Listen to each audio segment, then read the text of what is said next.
Howdy, folks. Here we are. We're back for regularly scheduled recaps instead of ones that are, spread out by several weeks and missing because we're on trips. Last week was, regular schedule, but it was 2 at once because we had missed the week before. We're back now, though. Hello. Are you stuck? Did I? Nah. No, you're just not moving. Okay, good. No, it was a good bit. If I click away from Discord in the wrong way, it freezes your camera and stops trying to capture it. So I was worried that it had frozen, but you were just trolling. Yeah, I was just messing with it. I was preying on your insecurities. Very easy to do. How dare you? Taking advantage of me. Disappointed. This is week 10 for REL 1 and 2A, and we are going to be doing match review stuff. Our schedule is off because we missed a few weeks, but this is how we got everything back on track. That's how we do it. That's true. This is how we do it. Friday night. Sorry. No, it's Thursday. You're not very good at this. It's just your opinion, man. Both the matches that we're watching are ones that are at least semi-relevant for playoffs and were contentious picks between us when we were doing predictions. Nice Doritos. So shall we jump into the first one? Yeah, we picked like 2 Nurgle teams, so I need to like indulge somehow because this is not gonna be fun. You know how hard it is to find a not Nurgle game in REL 1 and 2?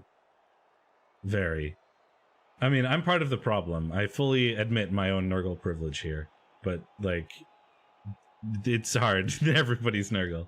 You cannot not find Nurgle games. Anyway, in game. Can't not find Nurgle. Here we go. So we've got Archangel's Will, and we've got the Red Joker. Archangel has a wizard, and he also has Eldril. I'm posited setup. Are you ready to go? No. Okay. Normally you say yes to that. Also, I apologize ahead of time. I'm coming down with a cold, I think. So I've got a bit of tickly cough going on. And if I can't mute my mic in time, you're going to hear me cough. Okay. 3, 2, 1, play. Trying to get the skills up there.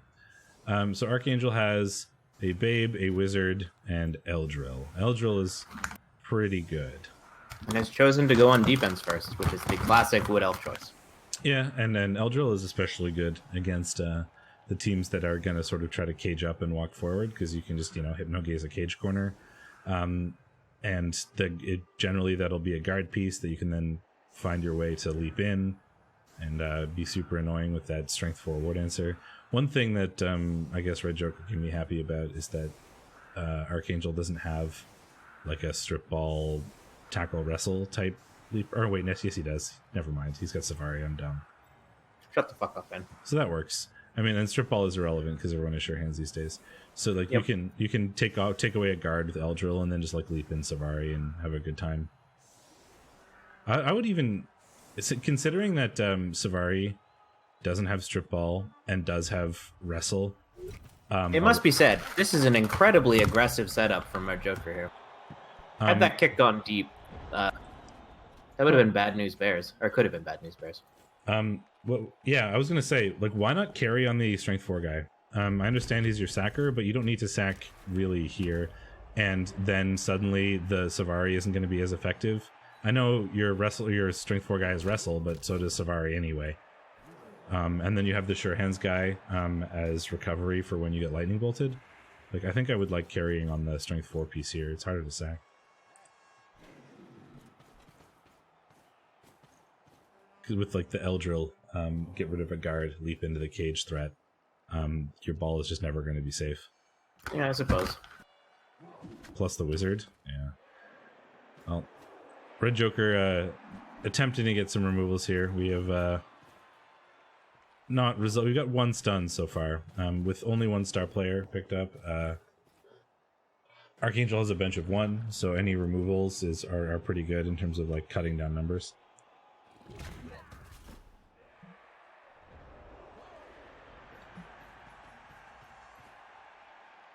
Would you have taken a both down on the beast there on a 3-die?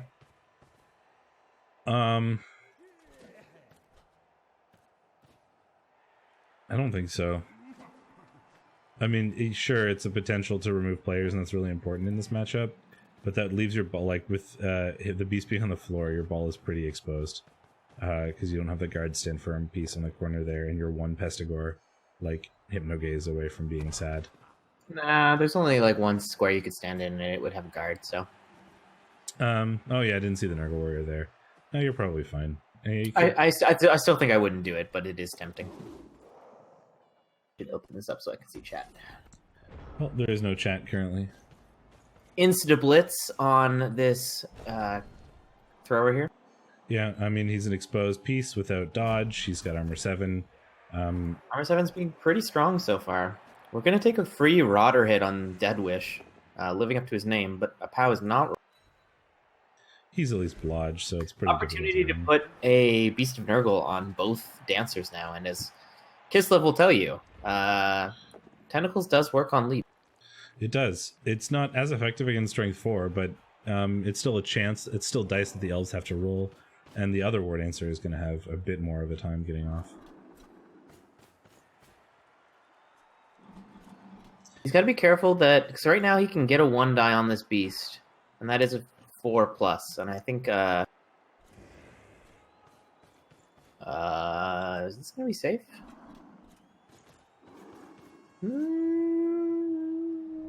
Price X for doubt.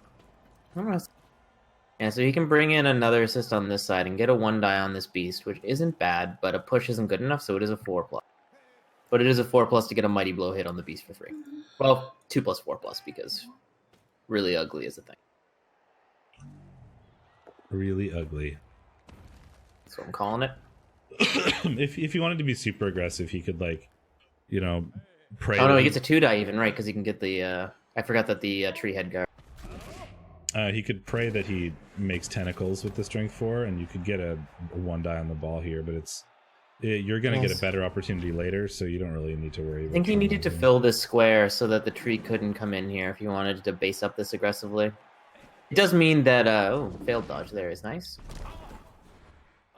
Thrower has stunned themselves. So we do, now, are we going to claw the tree? I mean, it's possible. If you stand up the Rotter, and then you move one of the guard, you can, so you can get a 1 die on the tree, but the tree doesn't have, block. And you can claw Mighty Blow him with a 1 die, which, oh no, the Rotter's stunned. So no, it's not a good opportunity to do it now. But the tree is, as we just saw, an annoying piece. Hitting the tree would be a huge mistake, I think. He can't do it here. It's not worth to do it here. Gets a hit on the War Dancer, but does not get anything for it. It's not something you should ever immediately count out. Whoa, goes for the red die. Does not get... He rolls it, too. I don't know if I like that. I mean, I suppose I think I would have just dodged, honestly. Yeah. It's a 3+ dodge. I mean, I guess he didn't want the tree basing him back up, but you needed... I mean, the tree has stand firm, of course, so you needed a pretty good roll for that to work. And the tree... I was going to say, you know, the tree... If the tree bases, he's going to base your Claw Mighty Blow, but it looks like Archangel isn't afraid of doing that anyway, so... Oh, he kind of wants this tree to die, I think. Iron Skin. But yeah, this is going to be a free Claw Mighty Blow hit here. 4, 5, 6... Even with that, unless this is an armor break, it's going to be a free hit. It's an armor break.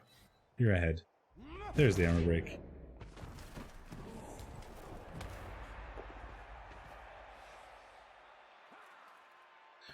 We can still 1 die the tree with, not anymore. Yeah, you can just block this guy with the ball. Well, if you're willing to block with the ball, yeah, which is, you're probably likely to, because that's... although I would not activate this beast, probably. No, I don't think so. I mean, that beast is doing his job right now. Oh yeah, you could just blitz too. I forgot that you don't need a blitz to... Although you don't find the, you don't get to follow for free, but it doesn't really matter too much. Throw in the guard. He's got to be careful here. He's really overcommitting. I don't know where he's going to put the ball. This is the this is the trade-off, right? You get to hit a tree, but you get to you have to commit a lot to it. And if this tree doesn't go down or doesn't get armor broken, you're going to be sad. And if this tree doesn't go down, your ball's gone. Yeah, and even if he doesn't get armor broken, I mean, it's still a 4+ to stand up. But when he makes that, if he makes that 4+, you've got 2 of your best players based up against the tree. 1 die. And stun. That said, he still has a base cage corner against a strength 4 dancer. I'm gonna let you guess how this goes. Yeah. We're not lightning bolting yet. I don't think you bolt here. No, but I mean we can punch the. Ooh. We can. All right. All right. Not rolling great so far. Oh, that's unfortunate. Oh, 1 and 9. Adrastia is stunned in the middle of a bunch of rotters. What could go wrong? Directly next to the dirty player one, by the way. He's based, unfortunately, but you could blitz that. You could also blitz the dancer, which I guess is probably a better target. Oh no, he is blitzing the DP3. He's prioritizing this sweet foul. Hell yeah, you do, man. Well, 1, you get to Mighty Blow Blitz and Armor 7, so you can take that. 2, you get a foul on one of his most important pieces. 3, it'll allow you to recover and reconsolidate your pieces after the tree block. Like you can get everybody back into a nice little cage. And he's already stunned, so even if the dirty player doesn't work, it's not like you're giving up a hit on the ball. Yeah, just gotta make sure you do everything else first. Yeah. Maybe give the tree a rotter. Yeah, definitely. It's a good position for him.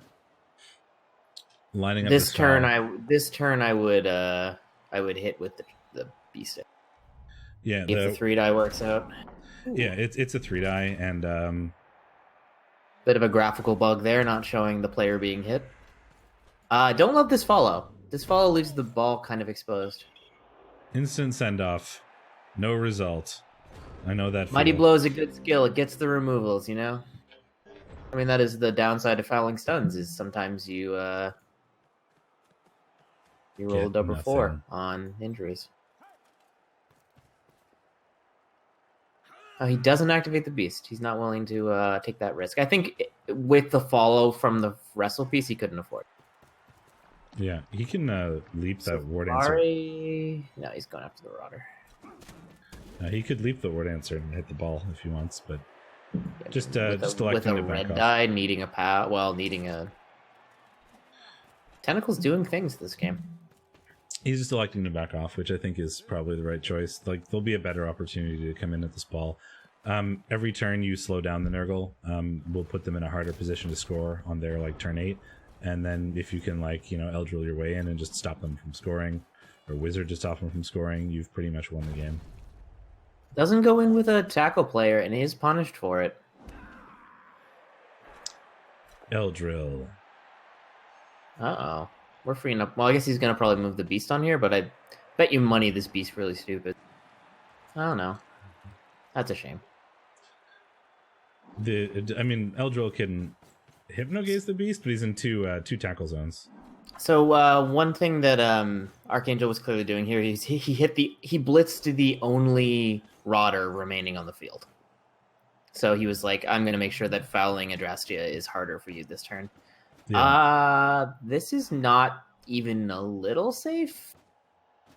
Eldril would have to dodge out, but could dodge out, gaze the Pestigore, and then you can get a 2-die on the ball. Or you could bolt and fail. Well, now you can try the Eldril version. Oh, just goes for the 5+ and gets it. Easy peasy. Lemon squeezy. Tentacle's working. Didn't blitz with him, though. He's taking away the assist on the block and going into Savari. By basing his War Dancer on tackle. Yeah, why not? Savari getting it done with Wrestle. Scatter is pretty good for the Wood Elves. If they can get someone back there, they can get a Drastium.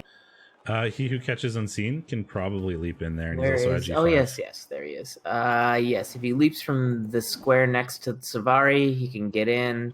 He can 2+ dodge. Yeah, Savari can. He's leaping onto tackle, but like even with tackle, it's still a 2+ dodge. Like the tackle just means you have to use your own reroll, and you're willing to do that, especially if you make the leap. The catcher leaps look like failed War Dancer leaps, and it really tripped me. Yeah, they really do. All right, makes the dodge, makes a bunch more stuff. Huh. Throws a crazy long pass. He who catches unseen with a what was that? That was a 4+ pass with no reroll. Yeah, and he got a 4. I mean, I guess worst case, the ball is Why just did he? gone. Oh, he dodged out literally. He did all those dodges just so that Savari wouldn't get surfed, or so that he who catches unseen wouldn't get surfed. I think that's probably worth it. Honestly, like if you fail any of those dodges, there's a pretty good chance the ball like goes into the crowd anyway, and then you just don't have the ball on somebody else. This is the best case scenario, but I think it was smart because even in the worst case scenario, there's what 3 and 8 of the ball scattering out and probably not being good for the Nurgle. The elven armor is holding up miraculously well so far. It really is. It's not really what you want to see as the Nurgle against these elves. The only way you can really win this is by getting some removals because their players are just better than yours, as we saw with Savari, or He Who Catches Unseen. Yeah. Who's leveled, by the way, from that pass. That was his legend. That he was 175 of 176, and that one pass has now leveled him. He hit legend from that pass, folks. Is he not blitzing? You're not acknowledging a new legend being born. I actually know a lot more about that legend than you do, so I'm just keeping quiet for now. No, he's KO'd. Savari is KO'd, and it was not the Niggle that did it? Is an 8 normally a KO? I think it is. I think so. We'll look at Thick Skull.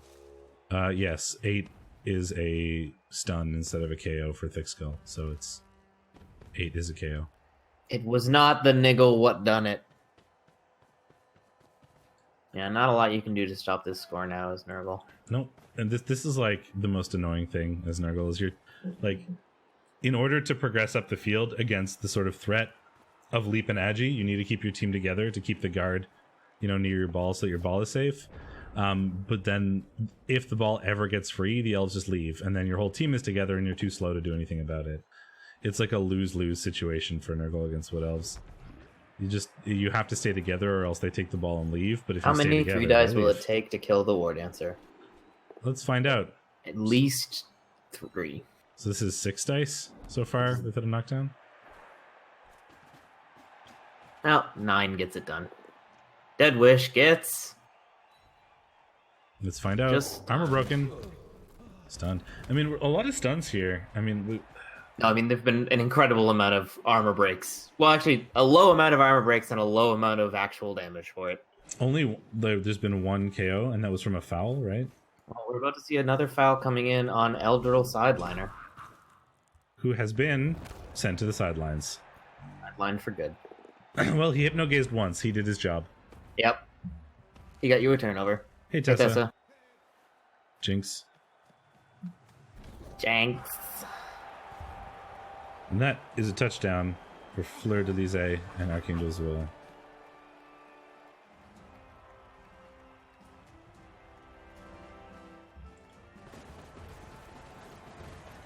Oh man, the color's weird. It's because there's a magic dome. Yeah, but while they were all running off the field, the Magic Dome effect was still on screen, and it made all the players look like a sickly green color. Yum. Probably makes sense. As You are actually way ahead of me. I'm using Elena. Well, that's good. Who has the Magic Dome? Is that Fear and Bloating? I guess so, yeah. That's weird. I mean, when you have an extra arms sure hands player, I don't think you're really too worried about it raining. I would be more concerned. Snow is pretty bad. Nah, not really. Heat is really bad. I don't know. But that's bad for anybody. It's particularly bad for teams who need a lot of players. I think I'd be more. I think I prefer the security gate. I agree. I'm just saying that like some pitch control coaches and murder coaches like having like the dome. Like I understand the dome a bit more on lizards who have literally zero access to natural ball handling skills, so turning them into Khemri is a really big problem. And Khemri turning themselves into, something worse than Khemri at picking up the ball. I mean, turning themselves into Saurus Ball, basically. Yeah. And on my old 1 minute team, it was pretty terrifying. So I got a weather dome. If it was raining, picking up with a peasant and then handing off to a blitzer as the pickup action, even though the blitzer had a a catch reroll made the whole thing like a 30% chance just to get the ball, which was kind of a nightmare. Sounds pretty rough. So, looking real good for Archangel. Scored turn 8 of his defensive drive. Gets a kick and gets cheering fans for the Nurgle. So, oh, well, that's not how you want things to go as Nurgle, especially with that regen fail. Yep. Immediately coming in with that Mighty Blow hit. Was Mighty Blow even relevant? Nope. Yes, it was. It was the difference between a Kaz and a KO. Mighty Blow, good skill. But, so it's strength, it turns out. So the Nurgle being currently outnumbered by the elves, having removed one, while the elves have a bench versus getting 2 of their own players removed. One of them being, 3 of their own players removed. One of them being a foul send off. Yeah, it's not good. Like, the way you win this game is by being up players, and you're currently down players. So that's, double plus ungood. Yeah, I mean, this is going to be an incredibly hard match for him to win now. Yep. I had this happen against elves. I got, completely outbattered by a bunch of high elves. I've had that. We've all had it happen. I mean, it's a game of dice. Every once in a while, your opponent will get good, above average removal dice, or you'll get below average ones, and you'll lose the punch game to a team that you shouldn't lose it to. Yeah, I had suffered 5 Kaz in my last game by turn 4, which is the 3rd game this season where that had happened against a team that had 1 Claw Mighty. And then he was like, man, these regen rolls I'm getting are not doing me any favors. When he was up 5 players on turn 4, I was like, fuck you. Oh, man, that happened to me with Undead a bit ago. 0% regen was a thing. Yeah, well. I pulled a tie out of it, but it killed my ball head carrier and it killed my wrestle dirty player. The tree is on the floor now, and he stays there, which is at least a handy thing. He's take rooted, and he failed to stand up. Yeah, damn. That said, wait. The elves are just going to run around. Guy's so far back down here. I mean, this feels kind of like Red Joker has given up this side, somewhat intentionally saying, all right, I'm out. Fuck this shit, I'm out. I mean, he left that safe player back as a safety, but not enough to protect it. Well, never mind. That worked out. Really, if you're basically telling your opponent you can get a Mighty Blow hit on my best piece, but you're going to have to do 2 GFIs to get it, I don't know. Well, he's also letting, I think Archangel's setting up here for, I'm going to blitz your safety piece, and then I'm just going to, throw the ball down the field. And since your whole team is off this side, you're not going to be able to do anything about it. But then Scald on the blitz is going to slow down that plan, certainly, because the Nurgle can get some of their stench over onto the catchers now. But it just means that Archangel's going to be cool, and then, back off and reset and decide a new plan, probably. Yeah, and because of the way he ordered things, gonna give up a lot of hits this turn. And with the way that the Nurgle removal not dice, getting anything for it though. Jesus Christ! Stun. What do we get? Nothing. Not even an. I mean, a lot of stuns is not worthless this turn, but it is not gonna get the job done. I mean, 1 in 9 there is a little annoying because it does leave the wrestle on the ground. Oh, dodges. Was going for blitz with his... He's going for the ball, I think.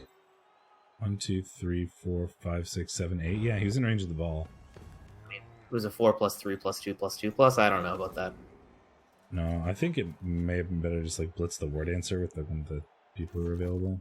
And just go base. Yeah. Even. Yeah.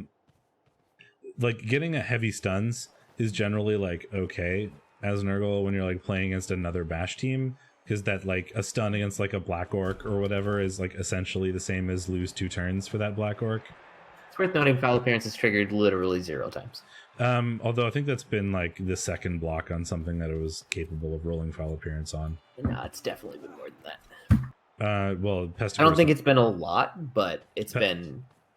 Pestigor's I know Pestigor's don't have foul appearance. He's hit the beast at least twice, and he's hit Nurgle Warriors at least 3 times. So it's still would totally not be below average. expected value, but it's you're at expected value. It's 1 in 6, so I know.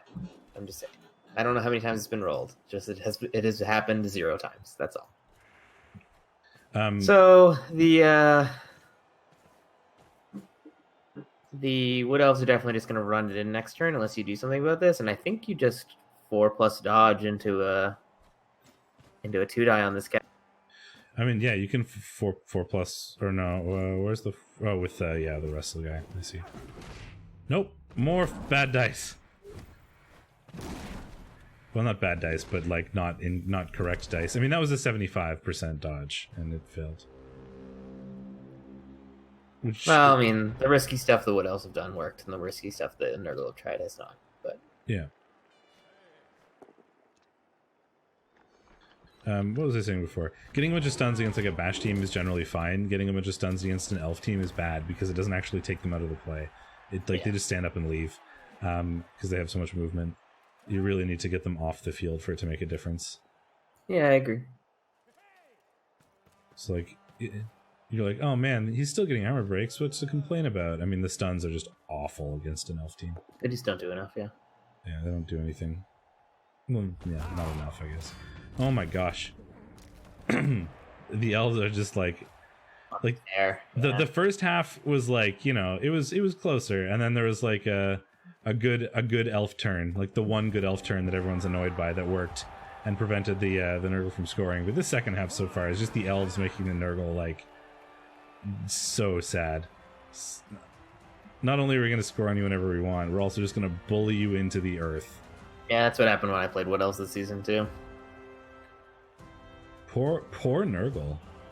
My clan game went a lot better when I played Wood Elves.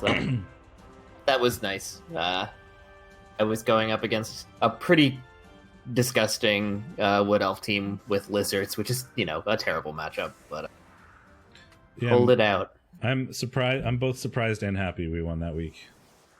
Yes, it was hard fought for sure. Yeah, Nurgle getting aggressively out removed. That Warrior not coming back is basically the nail in the coffin for this game. It is now 8 on. Wait, is it 1, 2, 3, 4, 5, 6, 7, 8 on 11? Yeah, 8 on 11. What else have a full team? The best Nurgle can hope for right now is a 2-1 loss. Like, they're not going to be able to score twice here, I don't think. No, God, no. I mean, to be honest, they're not going to be able to score once, but you know. I mean, it's possible. I mean, it's 5 turns. Like, that's good. It's possible, but they're outnumbered by Wood Elves. With the War Dancers around, it's not going to be particularly easy, but it's possible. It is possible. You can don't like where he pushed this player now because it means that he couldn't push this one back onto the. You could attempt to just aim to get some removals and stuff. Maybe grab a little bit of SPP out of it. But the way things have been going so far, that's probably not in the cards. Nope. Not even getting the breaks. Them's the not breaks. Spin. Beast handoff. Give it to the beast. What could possibly go wrong? That is a 100% safe ball. Yep, super safe. In no way is that a 1, 2, 3, 4, 5, 6, 7, 8, 9. In no way is that a 2+2+ to get a 2-die on the ball. Which apparently Archangel does not want for some reason. I mean, he doesn't need to, really. Like, he doesn't need to risk his players. Need is not what Wood Elves are about, Ben. Tree Blitz, man. Tree Blitz. Tree Blitz with the GFI. Break tackle tree. I love it. That was amazing. I want to die. I would like you to kill me, please. That was amazing. Well, the tree has break tackle, but that was amazing. I would have done that. I would have. It's worth noting. Didn't use break tackle, I don't think. Yeah, rolled a 6 on the dot. Yep.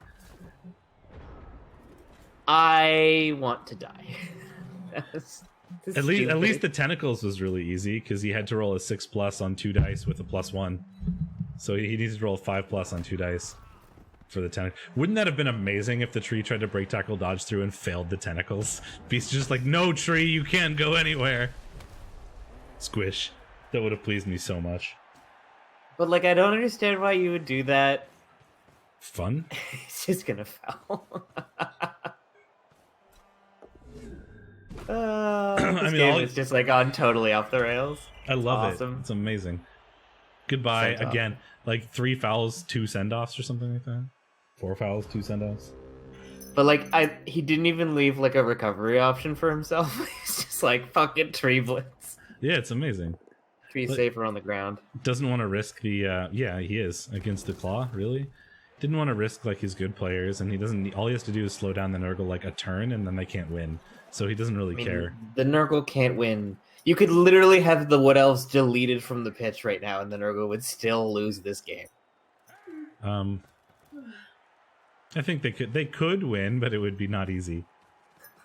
Which says a lot, I guess. Yes, it says a lot when you say, I removed the opposing team and I'm still pretty sure the Nurgle would lose. Oh, God. That tree blitz has been my favorite thing all season. Yeah, I did not see it coming. I will not lie. I had a strength 6 break tackle block Sigor in Imperium last season, and that was some of the funnest games I've ever played. Man, these Wood Elves, Jesus, they are unbreakable. Wood Elf machine never breaks. Could have cleared this off first with a 3-die. Could have.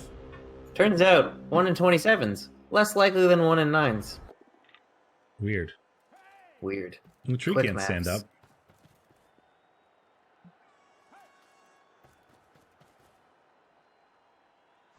I mean, none of this is relevant. He would have lost the game no matter what he did here. But... Pretty much. Hey, look, it's a foul appearance and it got re-rolled. Good skills. Hey, look, it's an armor 9 piece that got hit and didn't instantly get removed. Weird. But I mean, I wonder if the Wood Elves are going to score again. I think they are.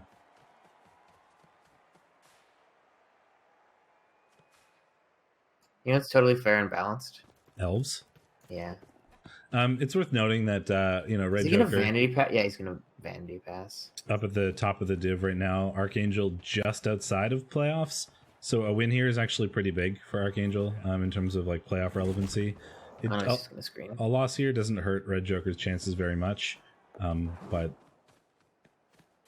you always want to win games, but it matters a lot more for Archangel. Stand up, or no, you don't even need to stand up. You definitely just like style blitz in here, right? It's only a -2 with the Pestic.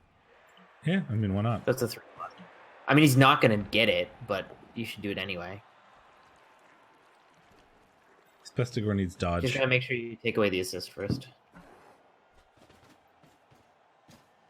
That Pestigor does need dodge. Mark up the scoring threat. Oh wait, there's about 9 of them. Oh wait, no, he dodges on Agi 5. It's only a 3+. Yep. Here we go. What? Oh, goes for some. Wow, that's some fuck your pretty legends play right there. Okay, and he still doesn't break because he's just not getting the breaks. This is just like some tilt. Runs in and fouls the ball carrier. Fuck you! Fuck you! You ruined this game for me. He who catches unseen. Everything I can to make you sad. Yeah, I mean, I don't blame him. This is just like revenge against this one player. He's gonna get the 3-die removal here. Watch. Wait for it. There's the 3-die. Just a stun. I was almost vindicated. That's so funny. It was like my game against Sace, where it's just like every time I try to do good greedy and just like hit one of players, he like left exposed. It would be perfectly fine, and then he would just like turn around and greed blitz one of my players to death, and I'm like, all right, well. I'm not gonna hit this ball carrier who's about to score. I'm going to just try to kill your guy who made my first half sad. Oh, and now it is 3-0 for the Wood Elves, and that is going to be game. Super game. Yes. I like how the camera for the touchdown isn't actually like a separate instance. It's just it zooms the camera in right to the end zone, so that when you have players in the way like that, they're in the way of the touchdown dance. And the KO stays out because of course it does. There was no other likely outcome. Oh yeah, 100%. Miners playoffs went live today. Did they? Are we? Man, this season has gone by quickly. Well, minors is a lot shorter than our season, but yeah. I know, but minors playoff starting means that we only have like, you know, the length of the minors 3 playoffs rounds, left yeah. in the season. Mm-hmm. So it's, man, we're almost done. That's weird.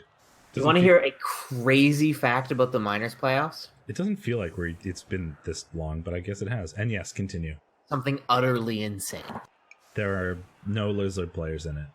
Yes, that's it. I can't believe I guessed that. There's no lizards. That's so weird. Minors and college is like lizard infestation generally. Well, I mean, like lizards are. That's like after 20, 25 games is when lizards are like peak lizard, right? So minors is kind of the perfect breeding ground. I wouldn't know anything about the power of lizards and minors. I don't know why you would think.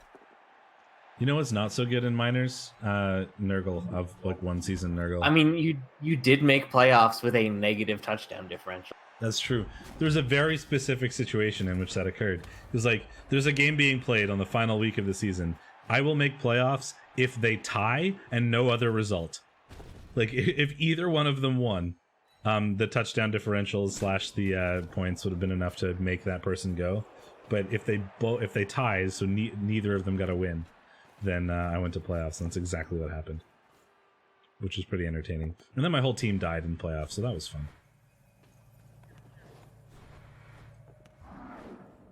Red Joker trying to get a legend of his own. There's one last no armor break for the road. There, of course, there is a non-zero chance of me making playoffs this season, which is impressive. 14 armor breaks for Fear and Bloating, 1 removal. Yep. 7 armor breaks for Archangel's Will, and 3 removals. I mean, that's average. That's just expected. Let's see. Oh my gosh. Archangel had 56% armor. So, like, it wasn't actually that good, though it's still a little bit better than you'd expect given the amount of Mighty Blow floating around, but probably about right. They just crushed the injury rolls. Crushed them dead. 0% wake up after KO. And it's actually worse than that because there were also all those fouls. So yeah, there were 17 armor breaks, 1 removal. That 1 removal was from a foul. The Eldril removal. No, there was 17 armor breaks, 2 removals. One of those was a foul. The KO was a foul. Yeah, because it doesn't. I'm just looking at the injury rolls. Yeah, the KO is a foul.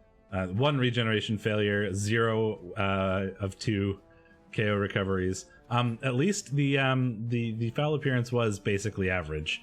It was 1 for 7. Okay. So 1 failure, 6 successes. So it's pretty much what you'd expect. But good lord, that was a thing. Would you like to guess what Savari rolled for his legend roll? Strength. Yep. Yep. You know what he's not taking? Strength, because I don't think you do in that situation. Yeah, we talked about it a lot in REL. It just doesn't really make sense. I think the top contenders right now are Pass, Sidestep, Sure Hands, something like that, because he's got Nerves of Steel. So built-in rerolls are really what you. Yeah, pretty much. I mean, Agi 5, anything that is a built-in reroll. Yeah, really helps. Oh yeah, because it's doubles. He can take literally anything. It's like Pass. Yes. But yeah, Pass. Well, I mean, you can't take Agi again, but that's the only thing. I think I like Pass with Nerves of Steel. It pairs well. And with the amount of times that we see Archangels, like, he who catches unseen leaping in after we lightning bolts, or like after a ward answer knocks something down to pick up the ball and then hurl it away, Pass just makes that so much more likely. Like, we saw him do it this game. We saw him do it this game, right? Like, I think Pass would be pretty good there. Yeah, let's go to the next game. We'll bring up the title, such that we don't spoil any results. Oop, that's the wrong title. This is the right title. And then we'll go into. You were all alone. I know. It turns out I have many scenes for cases that when I'm streaming and you're not here, which is, you know, when you're streaming, when you're cam girling. Yeah, I do that a lot. I know. It's your number 1 fan. Different username though. Why can't I find the game? There it is. We will jump in. Once we start loading, I can bring the game back in. I am loaded and ready to go when you are. Guess what we have, guys? More Nurgle. Of course This we time do. it's Nurgle versus Vampire, though, so it's slightly different. And we have watched these vampires before, but Luis is in the playoff runnings right now, so this is a playoff relevant match in terms of his standings. And also this was the match from this division that we had predicted contentiously. I predicted the Nurgle, and you predicted the vampires for some reason. Because I felt like it, and because I felt that if Lewis didn't get the removals, the Vamps could pull nonsense. Lewis is weak against agi teams historically. I am part of the problem, Cleric. I'm sorry. All right, I'm ready to unpause. 3, Hit it. 2, 1, play. So, The vampire or the Nurgle rather chose to go on defense first. That makes sense. Vampires struggle mightily on offense, so it can be good to put them on offense first. They're really powerful on defense. So at least comparatively to their defense, yeah. I don't know if I'd say struggle mightily, but it's much harder than their defense is. sure, I think vampires struggle on offense. They're just like, they have to roll too many dice. That's very true. Like, they don't get anything for it, really. Like, they just get hits like everybody else. And you can't take pitch control with Hypnogaze unless you're popping a hole in a screen. So, and they're too slow to take advantage of holes, usually. So. Yeah, and moving up the field often requires moving, blood bags into place first, because you want to make sure that your vampire can actually go to where he's trying to go. When you need to make that scoring threat, you can't just have one vampire scoring threat. You need to have a vampire and a thrall scoring threat, so you don't bloodlust the touchdown.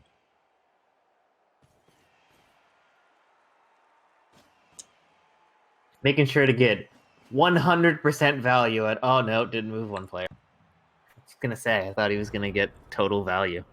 Out of the quick snap? Yeah, total value island. Oh, break. And removal. TBI. It's a good start. One removal down. And by one removal, I mean one rotter.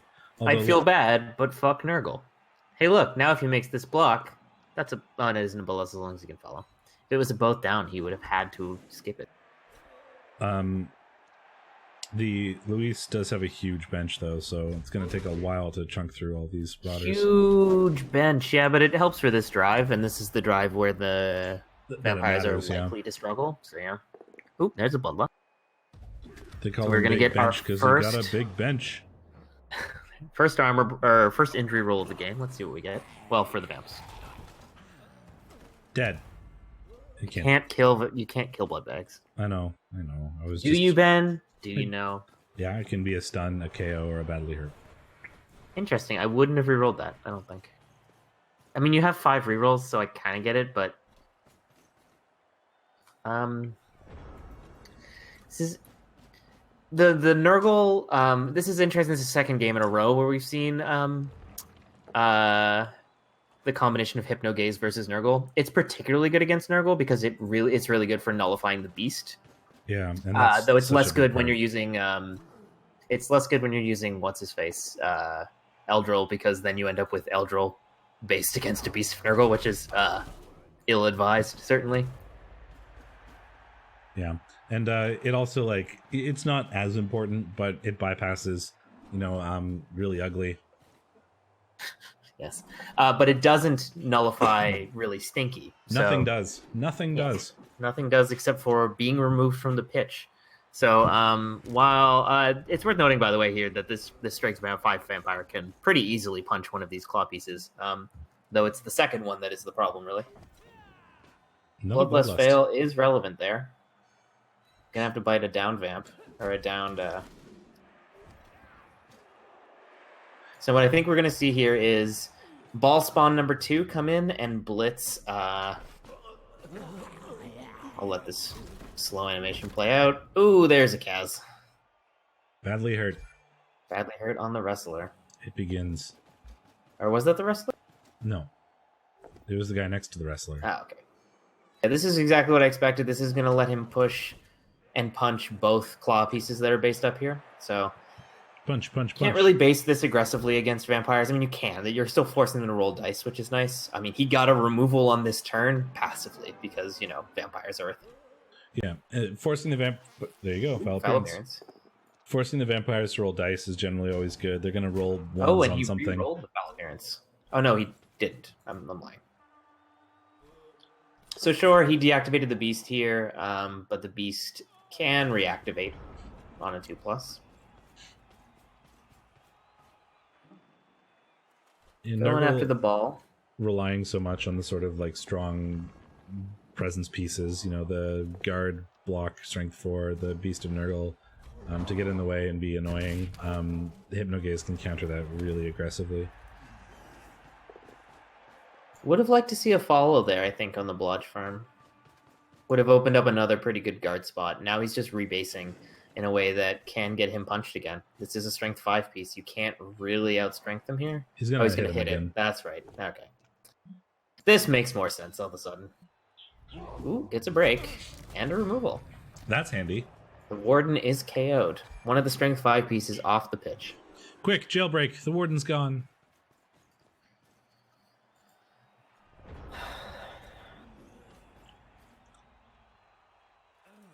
You appreciates me.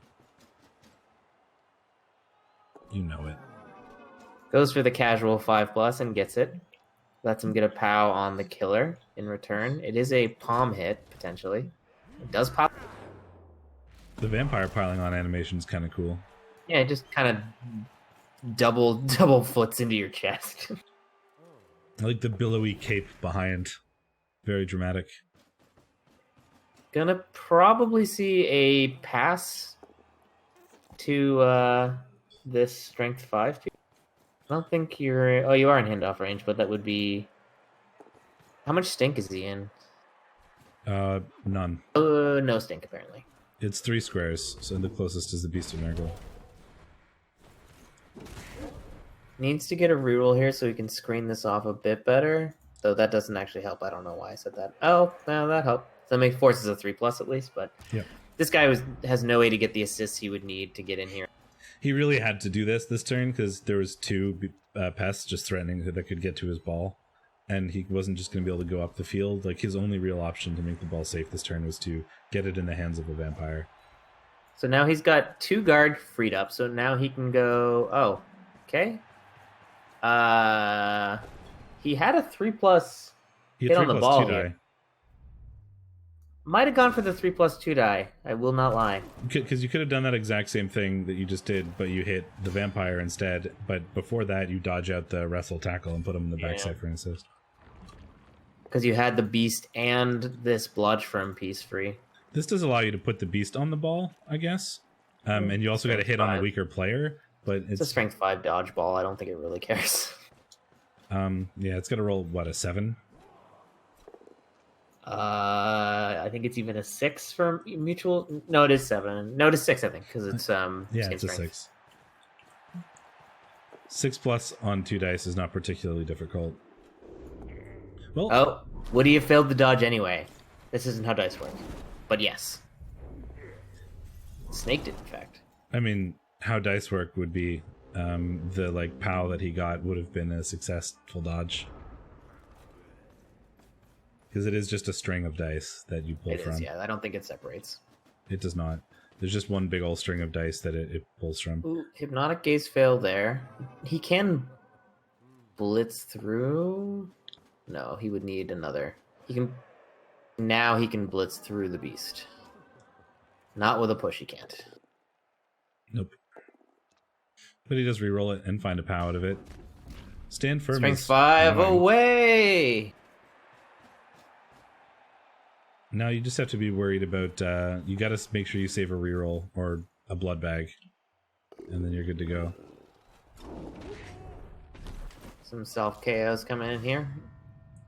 At least we have a big old bench of I don't think the Nurgle have gotten a removal yet. No, the claw. No, they removed the vampire. It's true, actually. And they removed a thrall with the blitz from the Claw Mighty Blow piling on Pestigore. Oh, right, the KO. Okay, so yeah, they're 50-50. In terms of removal from the ground / blood lost and 50. Thank you. What's that from? I It's a phone don't number. know. There's like a commercial for some dumb like insurance service or whatever, and it's like da da da 50 50 50 is like the This last is part of the number. a 2-die on the ball with no dice. The hell is that? This is gonna drive me nuts. Ooh, Pow coming in on the Blodge Stepper. Here we go. Finds the POW. He's okay so far. Does not pile on. I think that's a sensible choice. Probably. Actually, it's not. I would have totally piled that on. You needed this guy down.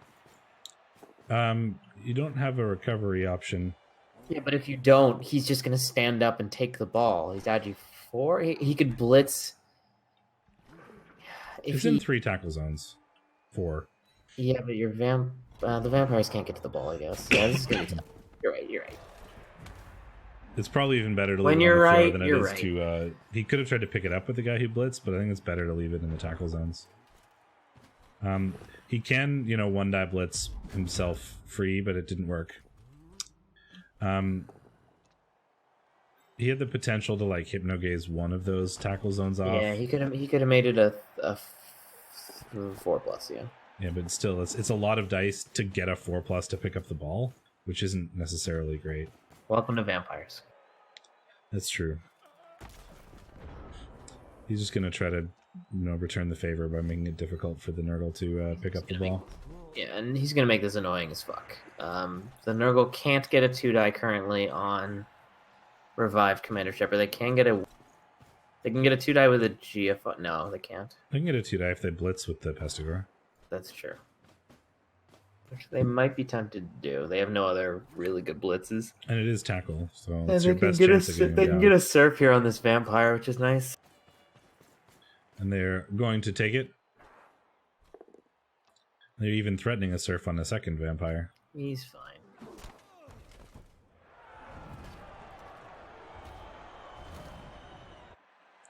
Can get the Beast of Nurgle onto the ball. Squish, squish, squish, squish, Splurp. squish, squish. Oh, gets a POW. And Revived Commander Shepherd, who does sidestep onto the ball. Sensible choice. Once again, no break. Does decide to pile on this time. I think I like this. I like it. Is rewarded. I like it. KO'd. You're slightly ahead. But yeah, I think piling on there was the sensible choice.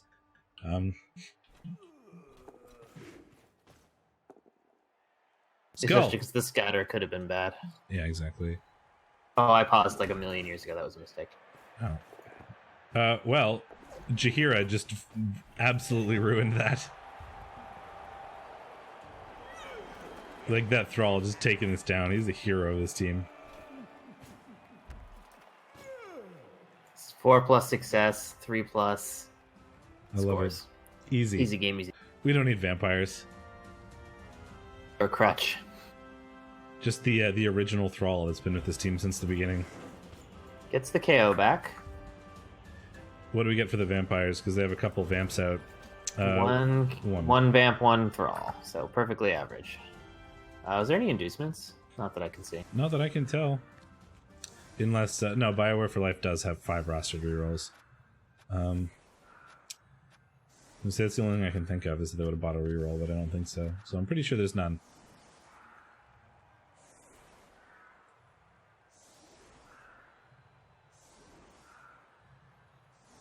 Now the Vamps have to defend against the Nurgle 3-turn.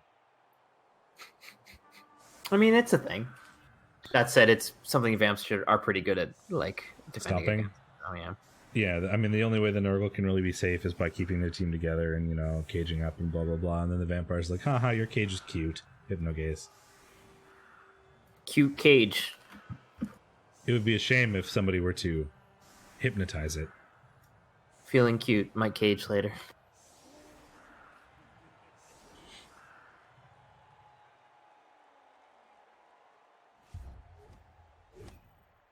I showed you my cage. Please respond. High kick. That's at least helpful. The deep kick is not helpful. The high kick is helpful in countering that. He didn't catch it, though. But at least it puts you under the ball, so you don't have to use movement to get there. It's a big deal. It's a full turn of movement, basically. Pretty much. The scatter is medium. The beast is gonna go play with a vampire. Date with a vampire. Imagine we're also gonna blitz him. We sure are. That's a fat pow. From a Claw Mighty Blow piling on. We do not follow, so we do not do the piling on, but that's just so that we can protect the potential scoring threat better. Do some line blocks.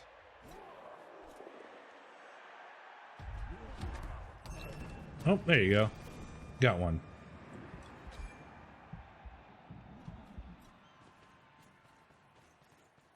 Finally, after all that, New Rotter who it's a dis. free rotter. He might have a full bench. It doesn't matter. You don't get rotters till after the game's over. It tries to give you rotters even if you have a full bench. You can't get them in the game.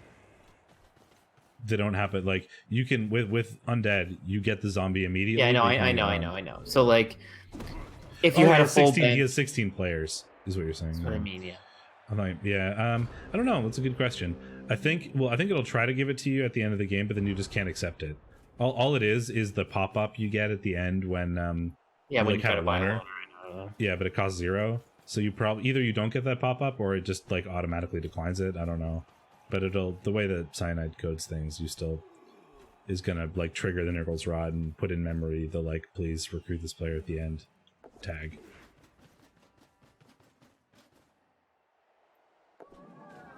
Hypno.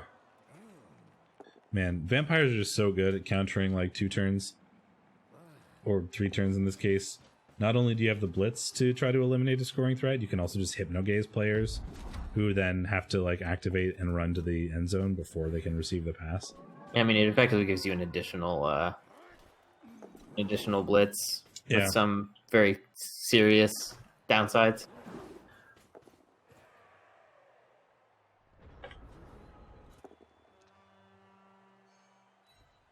And this is what I was a little worried about. He wasn't really protecting the back end of this very well. No, he doesn't really have. He's kind of just casual 1 die to start the turn. He's just kind of like trapped in. Like the vampire's like, cool, you've only got 2 turns to do this. He's gonna score on this hero rotter, Davian the Anomic. I think you have to. I mean, I wasn't actually kidding. You have no other choice.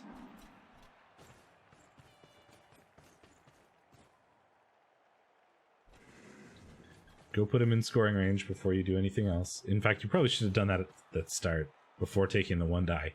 Because if that 1 die failed, you were just screwed. Yes, well. Well, there's the failure. One dice don't fail. Never. You know, do Not fail for Lewis. GFIs. Does he snake it? No, he does not. I'm upset. Is he going to fail the second GFI? No, he does not. Actually, there are 2 coming in here. No, it's only 1. He's going to play. He's blitzing with the wrestle. Yeah, that makes sense. So we do have a scoring threat, and the Vamps, their best option is what? I don't think the strength 5 guy can make it now, can he? He can, yeah. He's got to dodge through tackle zones, though. But they're also double Pestigores who are both scoring threats. I mean, it's just a 3+2+, so it's not actually that hard. It's a 3+2+. Oh, but no reroll though. So. Ooh, we got one. Facto Malaria. Blodge Nurgle Warrior failing regen. Blodge Nurgle Warriors always die and then fail regen. It's built into the game. I swear. Yeah, my Blodge Guard Chaos Warrior died with no regen too. They don't have regen, but he died with no regen. We can't stop all of the scoring threats here is the bad news. Oh, doesn't go for the Well, the Pestigore was also a scoring threat. Yeah, but you had him based already. Oh, but I guess he knew he had bloodlusted, I think. Yes, because you do that first. Yeah, you can do that first, so. He's also, this way, he's got 1 scoring threat stunned. He's got another one based. And he can't do anything with the rotter, but he can at least mark the ball. The ball. So now it's a 3+3+ to score.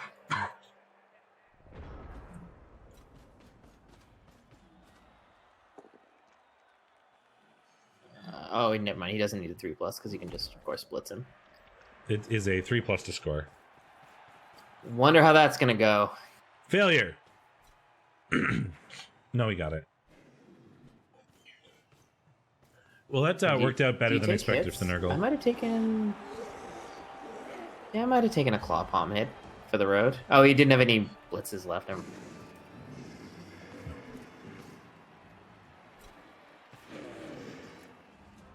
Let me vomit in celebration. It's tough to be a rotter, you know? Yeah. Okay, so we go into the second half. The Nurgle down a Nurgle warrior. The vampires down a couple thralls. This is definitely worse for the Nurgle to be down that player than it is for the vampires to be down the thralls.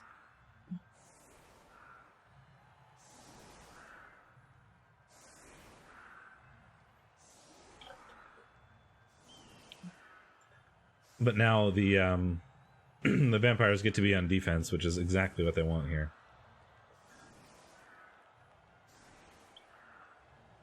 It's probably more likely for the vampires to turn over on defense and score than it is for them to score on offense.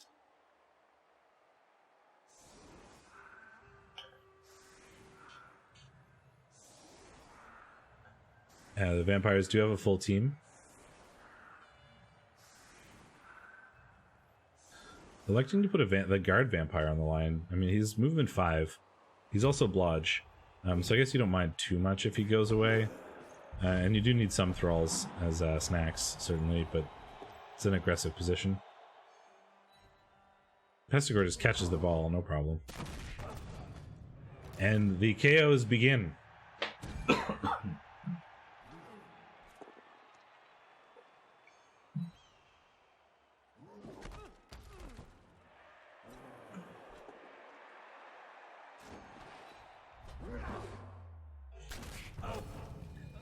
Well, that one wasn't a KO. Grunt, no. Grunt is Bay. The order you said that in made me think that the vampire had died because I'm slightly behind. Oh, I see. No, that was Grunt dying. I mean, that was the thrall that needed dying, to be honest. Just gonna go for a hit here on the blodge vampire. I think that makes a lot of sense. Because of the way these vampires are positioned, you can either push them away if it's not a knockdown, or push them onto the beast if it is.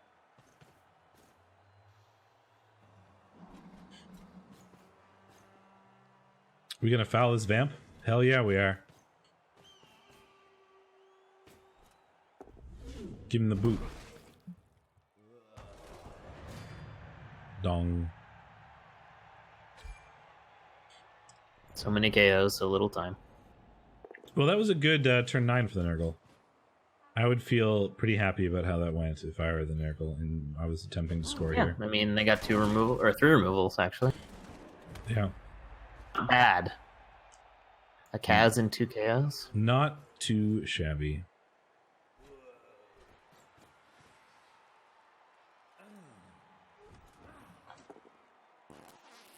Smelly! Against a team that does technically have regen. Though none of the regen players got this, of course.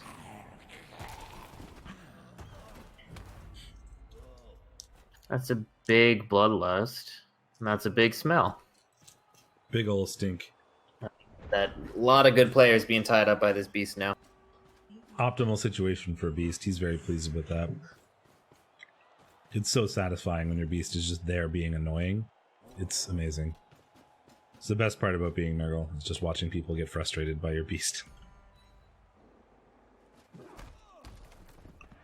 You're a sadistic prick, Ben. Yes, I mean, I like blue and magic and black, so, you know, it's true. Yeah, so do I. But because I'm also a degenerate who likes winning, I've just been playing a lot of Oko decks lately. I have not played since, like, 2020 dropped. The new set's fun. It's got some cool stuff in it. Yeah, I just don't have enough time to play games, really. I mean, or as many games as I would like. I can't have another game. with Blood Bowl and other things. The other game right now is Fire Emblem Three Houses, and that takes up some time. Yeah, I really have to finish that game. I have to finish it, and then finish it again, and then finish it again, and then finish it again. Because there are 4 paths that I have to take, of course. The Beast of Nurgle sometimes does frustrate their own coach, and that's pretty entertaining for the other side. Yeah, I mean, Nurgle are often their own worst enemy, it must be said. I'll be right back while this plays out. Play me off, Johnny. Vampires are just going to screen up and be super frustrating. Although they are really concentrated here, the Nurgle could attempt to go this way more. But they're not going to be able to bring their Nurgle warriors with them, which is not necessarily what you want. Although you could stand out, you could slam some Nurgle warriors into this to try to get this fight going, and then rotate the pests this way. Because the Vamps are slow enough that they can't re-get in front of you very easily if you have them tied up, at least some. And it looks like we're considering the rotate. We're not making a whole lot of forward progress because we're going to make sure that we build a full cage here. And we're actually going to have to GFI if we want to get in that cage, so that's pretty terrifying.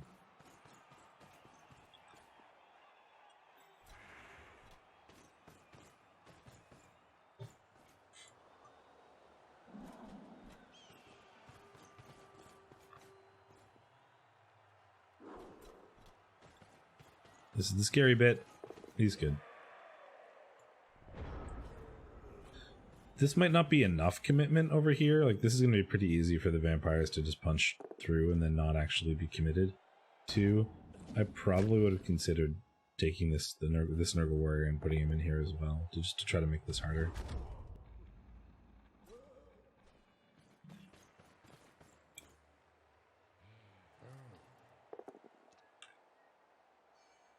This one did do his job, though. He ate at least 1 block. This guy did not eat a block. Well, he did. He just got knocked over from it.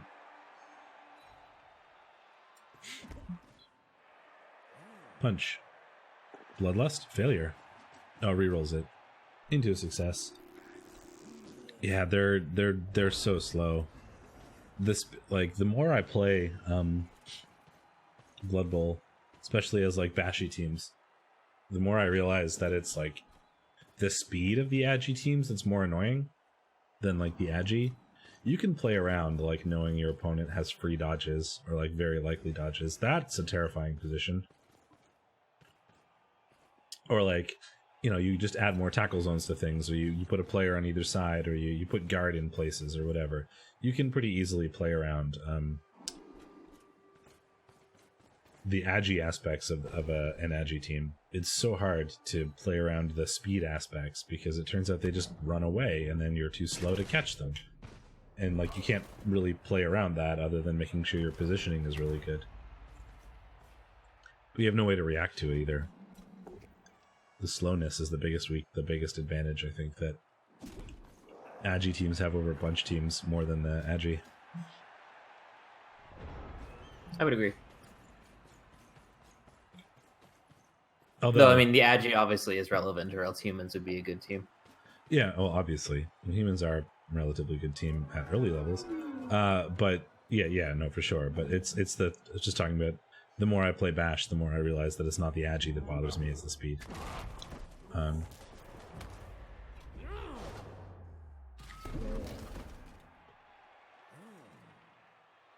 cat is making screaming sounds. I don't know what she wants. I made her a little cave out of boxes, and she seems to like it. I mean, she wants to open up the pit to the 9th hells, and, you know. That's true. Bring about the end of days. It's a bloodlust. And a KO. Plus, movement vamps are so good. That's, like, because speed is good, it turns out. That's what we're talking about. Why are you making sound? Come here. Let me show you to the people.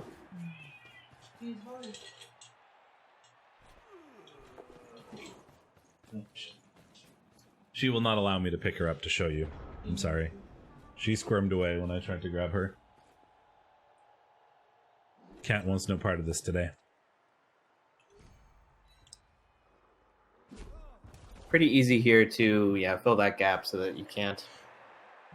Oh, does it with the ball? Yeah, so the ball's not going anywhere now. That was bold, given the current position of this ball. Bold.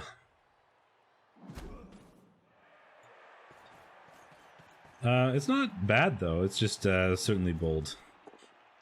The ball's, like, relatively safe where it is. I mean, he's not really surfable. Unless the Vamps are willing to roll a boatload of dodges. He could Hypnogaze the Rotter in front. He's extremely surfable. I mean, he's extremely surfable in that it's technically possible. He's not extremely surfable in that there's no players that are really capable of doing it. That helps a bit, because so basically all you had to do was dodge this vampire out, Hypnogaze Tyro, put a player... But like what player? You would have had to do a kind of stupid dodge. Yeah, right. It's like, and then he has. But yeah, Pesticore Gaze and Diagonal Hit is exactly what I was thinking. You had it there if you could have gotten this guy free. But there's too many players in the way, and he doesn't have anybody who's like capable of doing it very easily. Like, yeah, it's possible, but like it's probably not the best play there because you're gonna have to roll a bunch of dice, and it doesn't accomplish you a whole lot.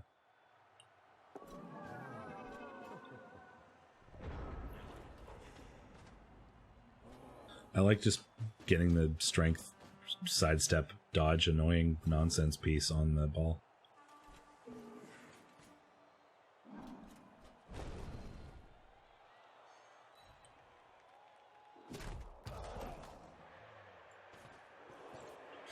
Because now he's going to do the ball carrier block again, presumably. No, he can if I was Nurgle, I think I would have scored last turn.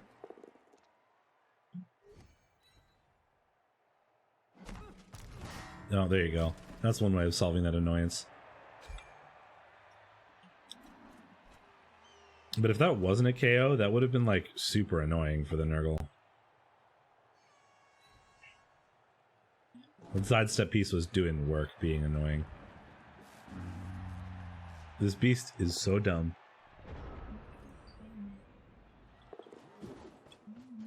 Bloodlust reroll. Hypnogazes to free up a thrall. Wasn't that the first time the beast is really stupid? No. I don't think he's been that dumb.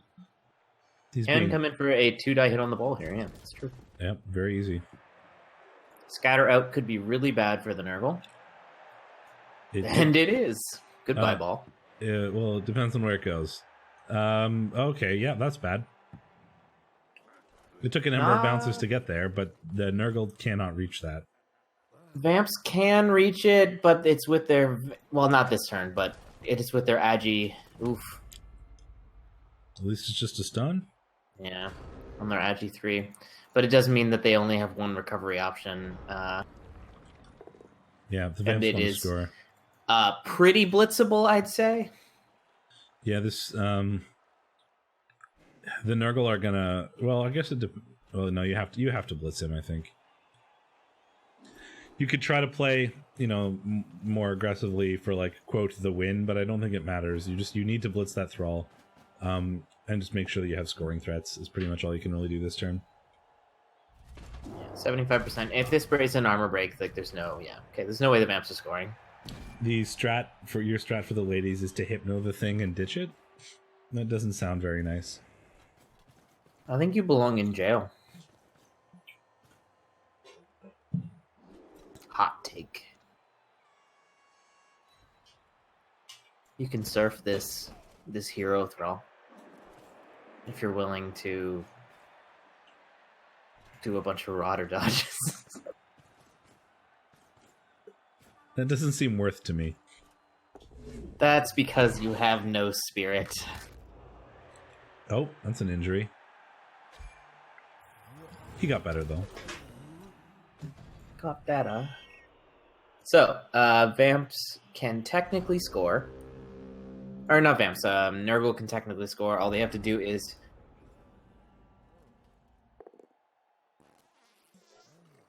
Are you bitching out?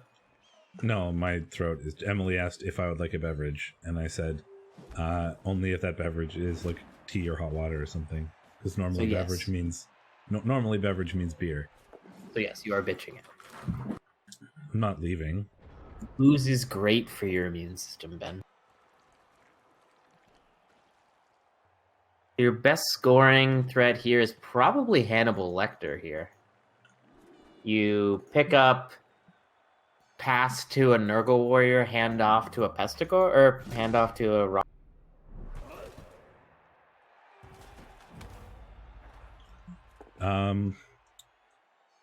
Well, the rotter is a scoring threat.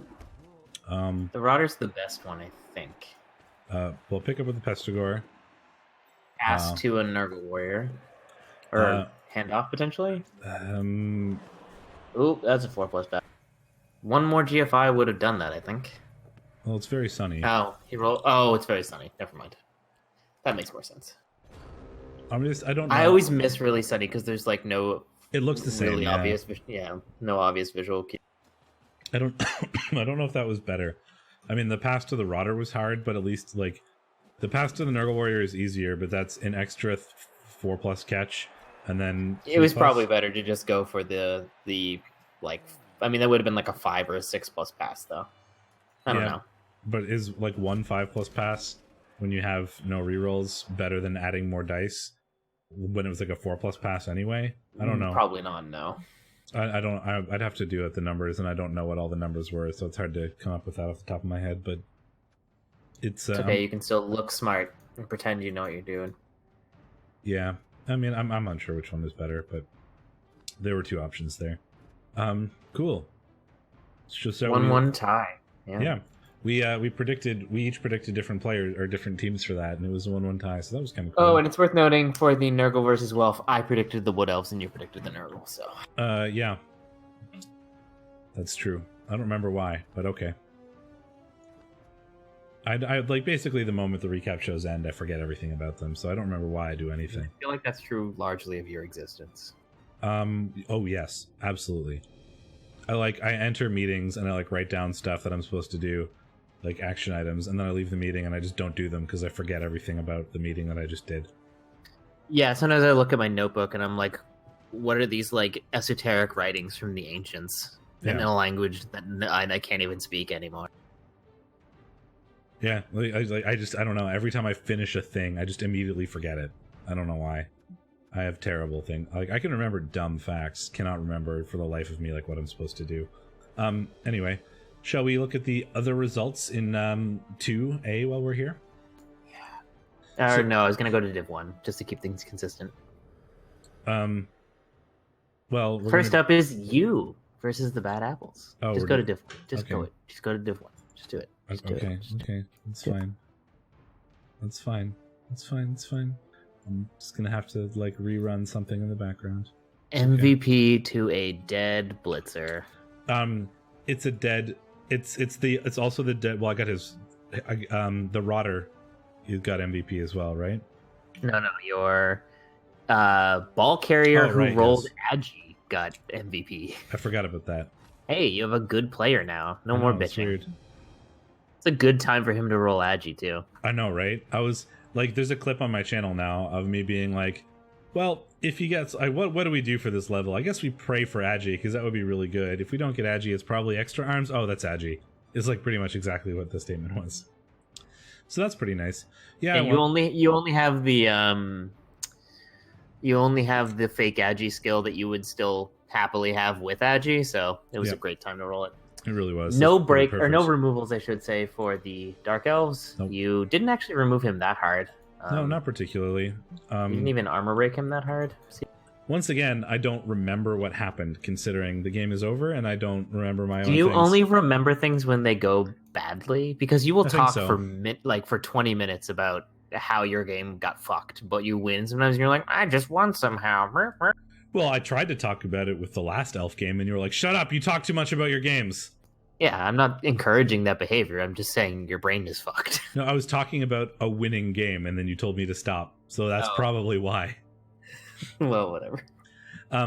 No, it wasn't. I got a he had a couple bad. If I recall correctly, there was like one or two like bad rolls. Like that, it's that kind of game where like I'm really screwed if this double skulls. Like I'm absolutely screwed, and then it does.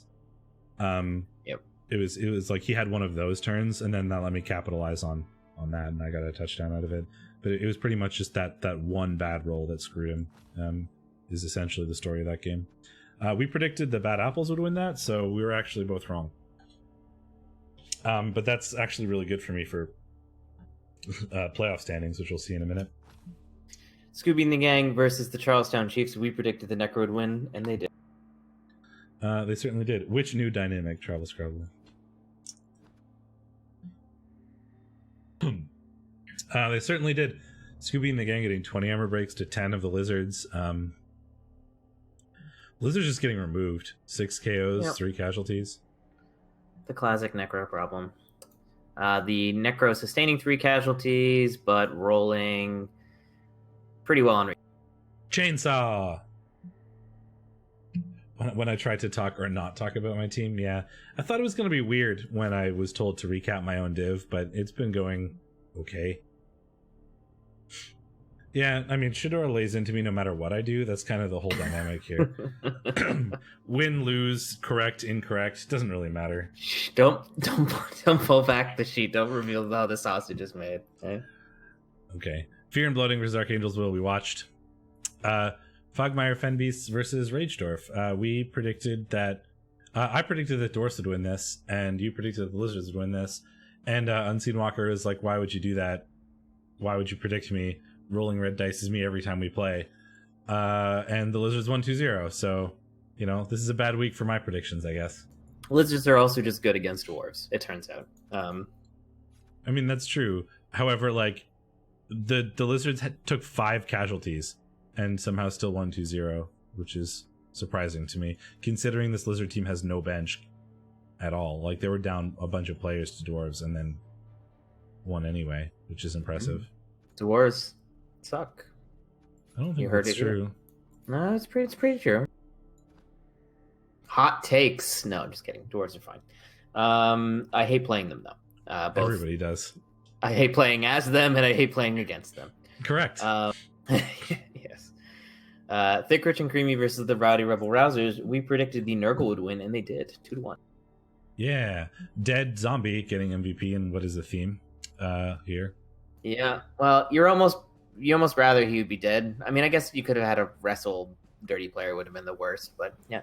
20 armor breaks to 11 tells that story. 9 removals to 2. Yep. 10 to 3 technically if you look at sustained. Regen, like, I mean, bad on the bad end of average for Thick, Rich, and Creamy, and On the bad end of average for Rowdy Rebel Rousers. Yeah, it's true. Like, not significant enough to really say it's bad, but It's only 1, yeah. they're not good. Nope. Foul appearance was pretty average. Yeah, just kind of like a Nurgle are kind of better than Necro at the punchy game. So if Nurgle can draw them into the punchy game and Necro don't get to use their speed to great advantage, then Yeah, and then this the is Nurgle, how it goes sometimes. Pretty much, yeah. the big thing the Necro have are the speed. If they can't use it, the Nurgle will punch you into the dirt because they're better at that than you. Yeah, and Frenzy, like the fact that your best kill pieces are Frenzy is an incredibly difficult thing to work with for Necro because Nurgle, because not only do they have high strength and a lot of guard, usually they've also got foul appearance, which you have to roll twice with Frenzy. So a lot of the time your wolves will fail something critical and end up based and bad things. Non-anime sports team versus the Greenskin Brawlers. I predicted the High Elves, you predicted the Orcs, and they tied. Yeah, Orcs beat the shit out of the High Elves. Got 6 10 casualties, removals on 6 32 KOs. breaks. Yeah, 15 breaks into 10 casualties. I mean, 12 sustained removals for not an anime sports team. How are the KO rolls? 100%. So KO's never quite stuck, which definitely was a factor here. I mean, still 6 casualties is pretty serious. Yes. Looks like there was a bolt that successfully took down the Orcs, probably preventing the loss. Yeah, very likely making it 1-1 instead of 2-1. Orcs just couldn't quite get the job done, though. Then Orcs versus Chaos, we predicted the Chaos would win, and Tessa beat the shit out of Cheese. 3-0. 19 armor breaks. Cheese does level up a Black Orc and give him guard. That's really nice. 8 casualties and a death for Cheese. Yeah, Tessa just like kick the other shit out of Cheese here, it looks like. I mean, yeah, like poor armor, Cheese. 38% successful armor rate. Seems good. Orcs in that AV9, you know. Who died? Who did die? Cheese, where you at? Oh, it was one of the Legend Blitzers. Oh, I did see that one come in. Yeah, rough. It was Canadian Cheddar is dead. Yep.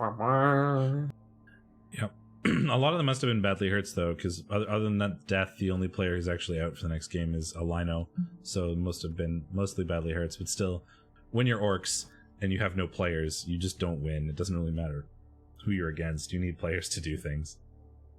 And so Tessa ran all over that one, it looks like. So after that, this is what the leaderboard looks like. Man, I crushed it in Div 1. I did not. I'm catching up. You're only behind like 2, so you definitely did. I have passed you because I got 4 and you got 0. So yeah, no games have been played this week, so this is what the top of the leaderboard actually looks like. Trial Scrabble in first, 7-2-1, followed closely by the Red Joker at 6-2-2. I think they're pretty much secured for playoffs at this point, right? Not for the positions they have, but do you have the div thing? We certainly can bring that up. Look at you. Let me find the button that brings it up. Here we are, Div Predictor. This is Dranar's handy dandy Rebel Div Predictor. Pulls data from rebel.net. Did you say not remotely when you're 95% making playoffs? Not remotely? What do you think remotely means? He's not confirmed. As of right now, not 95% chance that he goes to the playoffs. There is a small percent that he finishes 5th, 6th, or 7th, which wouldn't be good enough. So nobody has it locked for this div. Fear and Bloating, 72% likely to go. And then Tessa is also way up there with 70%, probably getting that pretty likely to get that 3rd or 4th spot, potentially even 2nd. Did we forget to do playoff predictions? Yes. Yeah, we did. Oh, I think because we were away for the weeks that it was going to happen. The weeks that we normally do it around 7 or 8, and we were gone, so yeah. Yeah, well. Oops. Rowdy Rebel Rousers, 53%. Their most likely shots to squeak in are the 3rd and 4th positions. Well, losing will do that to you. I mean, in particular, losing. Well, I mean, it's not overly optimistic. It's just saying, like, I mean, going from a 92% to a 70%, 72% makes sense in the sense that, like, that number is going to, like, it's still really high. He would have to basically lose every remaining match to get dropped. It does overpredict things, but it also underpredicts things. I mean, it's basically a coin flip in terms of, like, who wins each match, but it also does it a billion times, and by a billion I mean 10,000. You can see that right here. So it's basically going to grab all the situations in which you lose. Like you may be, some of these situations may be slightly more likely. It's a neat little tool. Is he just doing coin flips? Well, no, like all possible worlds is just coin flips. If I select this one, Dranar's prediction method is more of a like Monte Carlo type. It's slightly more weighted, yeah. So it's not perfect. It's the best thing we can say is sort of, here's a bunch of different situations, and these are there are way more situations in which you end up first than there are that you end up 2nd, 3rd, 4th, 5th, 6th, etc. Right? Like it's just, if everything was perfectly evenly weighted, most of the time you'd end up here. Since things are not, it's probably slightly less than a 62% chance, but it's. What we need is for Draenor to get together with Arnold and combine the ELO and predictor. The ELO is like barely 50% accurate so far. So really, I thought it was doing really well earlier in the season, but I guess it dropped off. Well, it depends. It depends on the div, and like some weeks it's like, hey, it was great this week. It was like 58% accurate, and then some weeks it's like, well, 30% accurate. It's like on average, it's definitely better than coin flipping currently, but probably not a whole lot. Anyway, let's continue this. We still you don't want to talk about stats for 2 hours, Ben? No. Rowdy Rebel Rousers, Archangel's Will both have good shots at getting in there still, certainly. Greenskin Brawlers has a reasonable shot as well. Not an anime sports team, has a very outside chance, and everybody else is probably not going to make it. Yeah, so it's very much a battle for the 4th place ticket. I'm not saying that like the Red Joker and Tessa have this like on lockdown, but they're the most likely candidates to be 2nd and 3rd in some order. But there's a lot of the competition for 4th place is real hot right now. Yeah, I mean there are like 4 teams at 5 wins. Yeah. Tessa and Atomics are both at 19. Archangel, wait, what? Was I looking at the wrong div? No, I just didn't talk about myself. Yeah, so you are one of the people in contention for 4th. Yes. Yeah, I forgot. I confused myself because I didn't mention me. Yeah, Archangel and myself both have 18 points. Professor Chaos has 17 points. ArchXL has 14, which is so that's where the drop off happens. But there's 1, 2, 3, 4, 5 teams that are within 1 point of each other, or 1 win of each other, I should say. So they're the ones fighting for those 3rd and 4th spots. Most likely to be like Tessa and Atomics have the slight advantage there, but it's not a huge one right now. So predictions. Bad Apples versus Conspiration Anthropique. Yes. I feel like I want to go Tessa with this one. He's got a pretty good chaos team. It's not as good as it once was, but it's still very good. And it's got decent tools for dealing with the Dark Elf team. I agree. Tessa's been doing pretty well this season. It's going to be hard to predict against him. Does Cheese have the money to replace his Blitzer? He does not. So he's going to be going into this Orc mirror with only 3 Blitzers.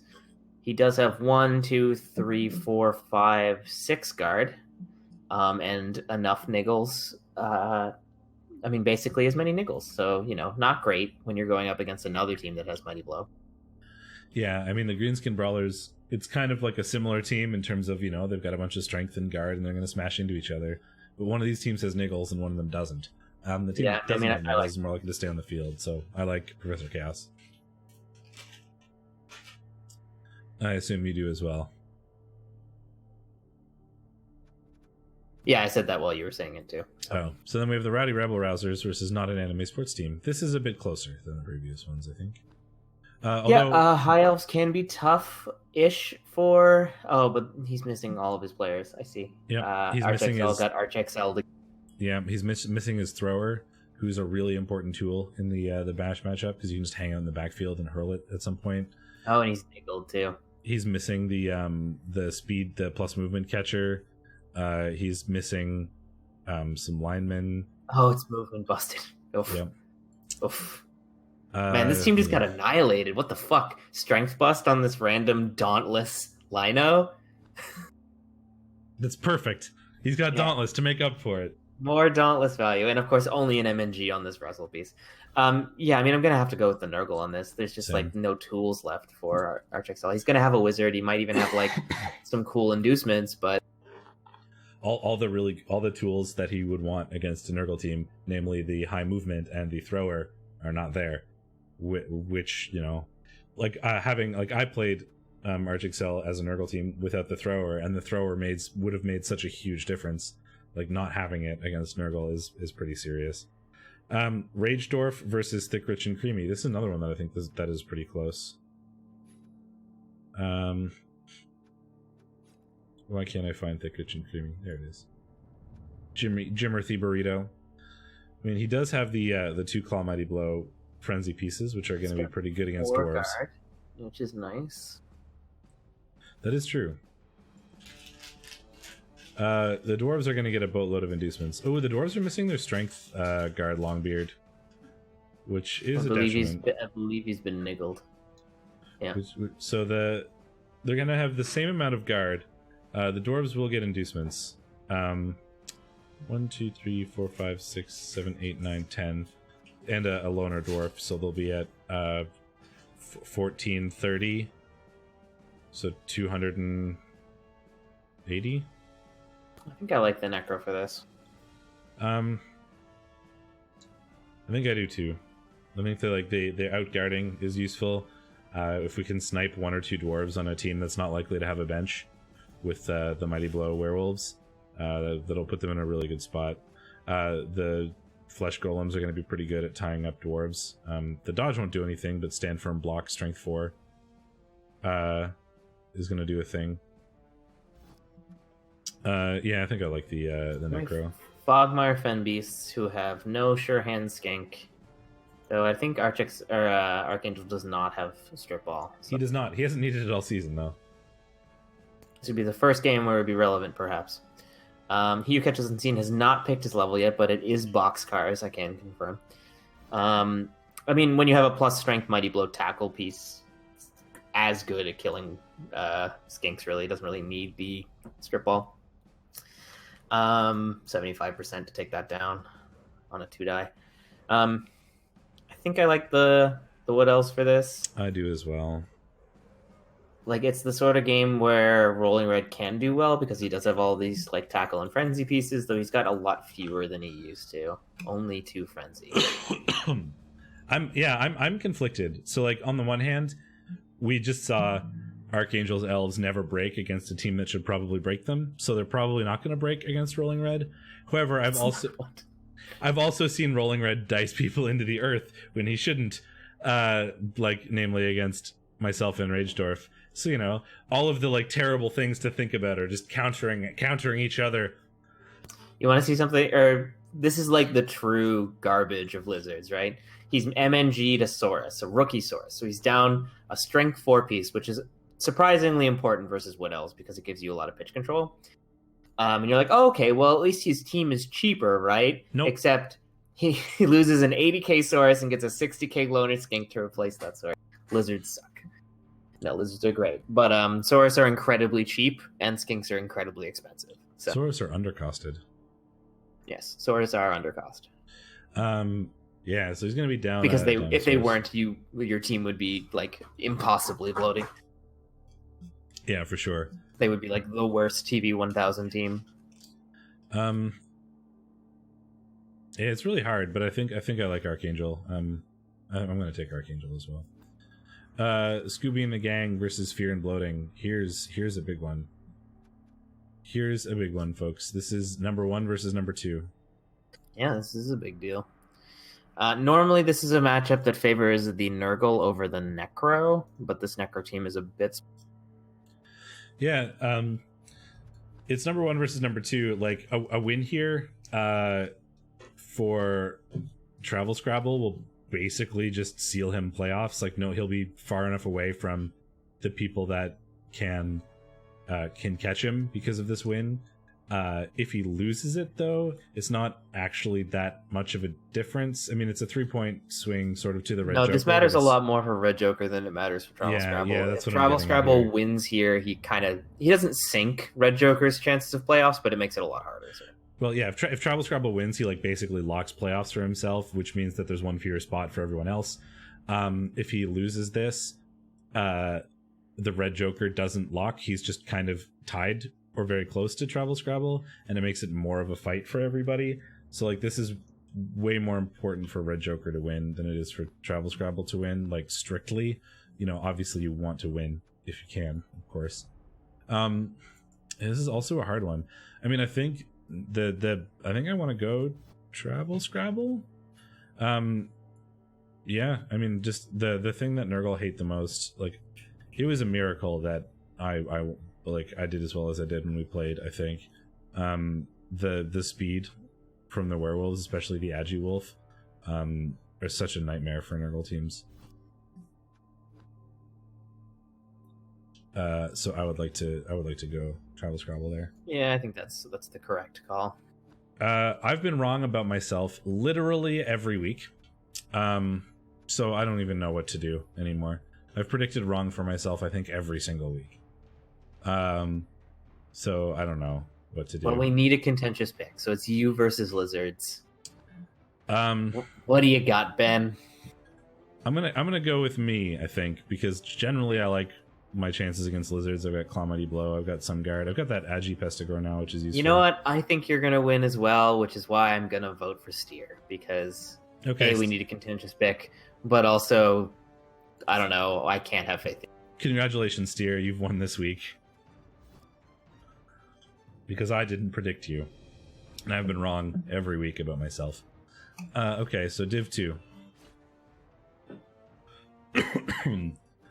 Other matches. Rebel Cheese Thieves versus the Contract Killers. We predicted that the Chorfs would take this just because there's the Rebel Cheese Thieves are like 2 gutter runners and nothing else. And yeah, I mean, the Contract Killers, 20 armor breaks, 6 KOs, 4 casualties. You know, they just sort of beat the rats into the earth and then scored when they felt like it.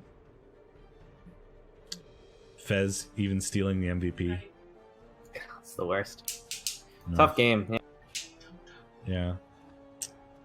What are you doing? Professor Chaos. Oh no, wait, I'm looking at the wrong one. The Greeny Weenies versus Felwitz Kawadadal. We predicted that Nothing, because it had already been played. yes, but the High Elves won 2-1 against Holes. Yep, getting more armor breaks than the Orcs. Well, when there's like elves this ridiculous on this team, that doesn't surprise me somehow. That's what? It doesn't give them claw. No, but it gives them a lot of blocks. Like They got the same amount of blocks. They outblock. Okay, if by you one. One team is armor 9, one team isn't. Yes, but if you said, I'm going to play High Elves as Orcs, which team do you think will get more blocks? If you say High Elves, you're wrong, even though they're similar. Like, sure. I'm just saying the High Elves got like, you know. They got really good armor dice, yeah, or armor break dice.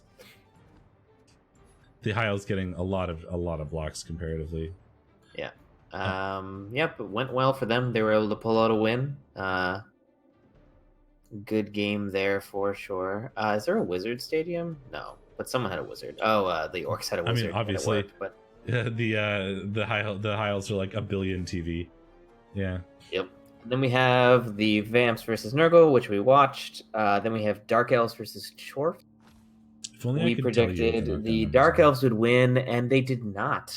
Welcome to the dark side, getting a-robbied. 4 Cas inflicted, 8 Cas sustained fouls. Surprise.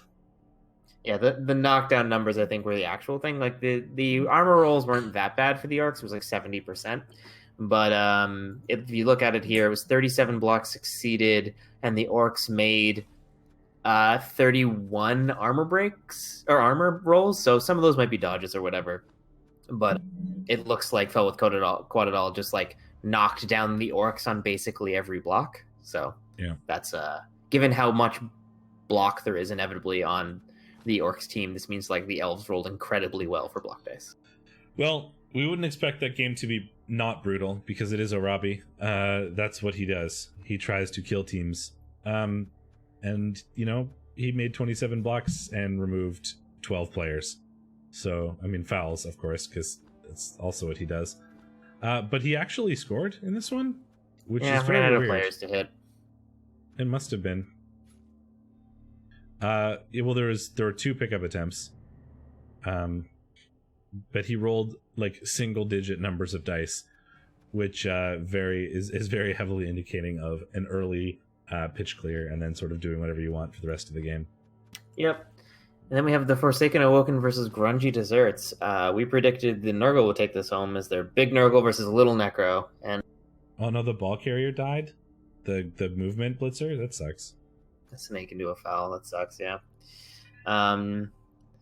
Cheney picking up the MVP here, a bit unfortunate, but yeah, the Necro just got out-muscled. Not even really, actually. The Necro made more blocks and just sustained more breaks and more injuries. Turns out the Nurgle have a lot more kill than the Necro do. Yeah, so we did suggest that the Necro were going to get Cheney, and he obviously did, having picked up MVP there, but it wasn't enough. Nope, not indeed. Nurgle just out-muscling the Necro, and if the Nurgle can get a couple positionals out, suddenly they're in a huge advantage situation. Yep. And then we have Nurgle versus Bretts. We predicted the Bretts would win, and they did. Color taking a 1. Yeah, the speed and the agi being very annoying for the Nurgle to deal with. Surprise, and it looks like that's what occurred. I mean, 83 blocks though. 83 blocks. 83 blocks. Yeah. Wheat. Trois. How do you? That is a lot, but somehow doesn't surprise me. And like the few the few games I've played of Bretonnians, I'm always incredibly surprised with the number of blocks that I have taken after the game. Like, looking at the stats, I'm like, huh, I won that game. Let's look at the stats. You sustained 58 blocks. I'm like, how the hell did I get hit that much? Yeah, but 83 in a non-overtime game? That's insane. Yeah, oh, it absolutely is. On average, he was giving... What's 83 over 16? Come on, you have a math degree. Yeah, but we don't do arithmetic. I know, it's just a bit. An average of more than 5 blocks per turn. Which is a lot. Yeah, that is a lot. I mean, I'm you don't often get to like dodge away with anybody other than the blitzers, so I find that Bretts tend to take a lot of blocks, like more than you'd expect. But 83 is pretty excessive. Like, you know, I wouldn't be surprised if it was like 40 or 45 or whatever, which is kind of more than normal, but 80 is ridiculous.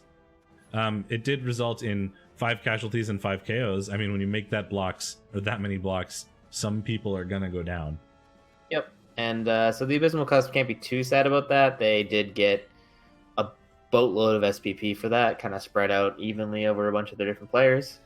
Yeah, which is not really how you often see it for Nurgle. You know, like the one guy will get all the injuries, or you get the MVP, or the one ball carrier gets the touchdown. So having a bunch spread out everywhere is actually pretty good. Yep, and then just to be wrong at the end, Chaos versus Lizards, we predicted the Chaos would win, and the Lizards took it home. 21 armor breaks for the Chaos, but those resulted in 3 casualties and 3 KOs. 1 casualty, 1 KO sustained for the Chaos. But the Lizards grabbing the 2 touchdowns. The worst Brett MVP. Yeah, it was like a developed peasant. Yeah. Well, he's a dirty player peasant with a niggle who got the MVP. Yeah. Niggle doesn't matter if he just removes himself by getting the whistle blown. So. Ejected, yeah. I had my first sneaky get doing a thing ever in Imperium the other day.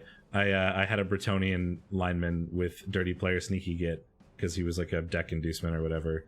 And he fouled and got double ones and didn't get sent off because sneaky get. And I was like, felt terribly vindicated. Yeah, I was like, that's the first time I've like literally ever that I have ever seen sneaky get trigger. That was a thing. It's true. You'd rather have like star player points thrown down the drain than you would have them on a dirty player who just ends up bloated. Yeah. Well, yeah, exactly. They're basically thrown down the drain. And so it's just worse. The Chaos rather were able to get an incredible amount of breaks, really, for the amount of blocks they threw. Didn't get the damage for it, really. Where's the armor here? So the Lizard's armor was pretty bad. There was definitely some fouling going on, though, to make up for all that. But they rolled pretty well on injury, so they managed to get out of it pretty scot-free, unless some of those injuries are perms. I feel like it's a big old scrum, and they both sort of scored on their own drive, but the Lizards were able to sneak an extra cheeky touchdown in there because skinks are really good. Yep, and the Lizards just were getting stuns, were stunned constantly, I should say. Got a level up on the plus movement skink, giving him probably sprint, so you need 1 fewer pushes. So yeah, good game for the Lizards. And that is the last game, so we can go on to prediction. Well, we should look at the leaderboard, perhaps. Whatever, Ben. Stouticus from Grungy Desserts with the win this week is the top of the table with 7-3-0, undefeated. Fell with Quadidol coming in second, 7-1, and then a little bit of a gap between them and the Nurgle and Lizards. So there are 3 spots in Div 2A, right? Yep, 3 and 1. 3 playoff spots, 1 Challengers Cup spot. The Stouticus and Not for Science are pretty much going to take... Do you have the predictor to throw up? Or? I certainly can do so. Wait a sec, I'm going to grab another beer. Stouticus and Not for Science, 24 and 22 points, are pretty likely to grab at least 2 of those playoff spots. Although Luis, Caleric, and Urs are all tied at 18 points right now, with 5 wins, 3 draws, and 2 losses. So that 3rd playoff spot and the 4th playoff and the Challengers Cup spot are pretty up in the air for those 3 players. And even Bernie with the Contract Killers has a shot at least as well, with 1 win behind that chunk of tied players. If we look at the Div predictor here, Grunchy Desserts is going to the postseason in some way, shape, or form. Or no, not quite. There's a 0.3% chance that they finish 5th, which wouldn't put them not. It's incredibly likely they make playoffs, even more so than Travel Scrabble. So it's saying something. 98% right now. It's not 100% locked in currently, though. Foe is Quadadal, similar position, slightly lower, but not too much. And then, as mentioned, those 3 teams there, Luis, Caleric, and Urs, are all pretty even on their playoff chances because they're all fighting for that 3rd and 4th spot with the same number of points currently. It's really interesting how quickly it drops off, though. So there's like 90, like basically 100, 90, 30, 30, 30, 10. Yeah, well, there's only 3 spots, and 3 teams are currently tied. So in order for ties to happen like that, everybody else has to be significantly lower, right? Like the points for those 30, 30, 30 and below are 18, 18, 18, 15, 13, 12, 10, 12, 11, 10, which, like, when a win is worth 3 points and we have 3 games left, being behind by 5 points is pretty significant for the chances. But even all the way down at BioWare for Life, there's a 0.8% chance currently that he could make the Challengers Cup. So that's kind of fun. But it's likely going to be Grungy Desserts, Fell with Guadadal, and then some combination of Arkeepa, Nurglers, REBBL, Battle Brothers, and Lackland Longtongues for the final 2 positions going into the postseason. Predictions? We're going pretty fast tonight, it must be said. That's good, because I don't want to talk for too long. My throat kind of hurts. Buddy. Yeah, I'm getting sick, and I don't like it. Anyway, welcome to the Dark Side versus Rebel Cheese Thieves. Well, I guess how badly beat up are the Dark Elves? That's the big question. 1100 TV. I mean, yeah, all right. They're down 2 guard out of 3. Are they both just MNG'd? One is just MNG. They still have a plus movement. They still have a Mighty Blow tackle. They still have a Wrestle tackle leap. The one thing that's interesting here is that the Rebel Cheese Thieves are not going to be able to rely on their inducement game that they sort of have been all season because they're not going to get as many. Yeah. How many? What is the TVs are going to be pretty relevant here, I think. So what is Welcome to the Dark Side actually going to be? Queen Elizabeth can ditch 40k. Well, they can buy a Witch Elf or another Blitzer. Probably a Blitzer is more important, I'd say.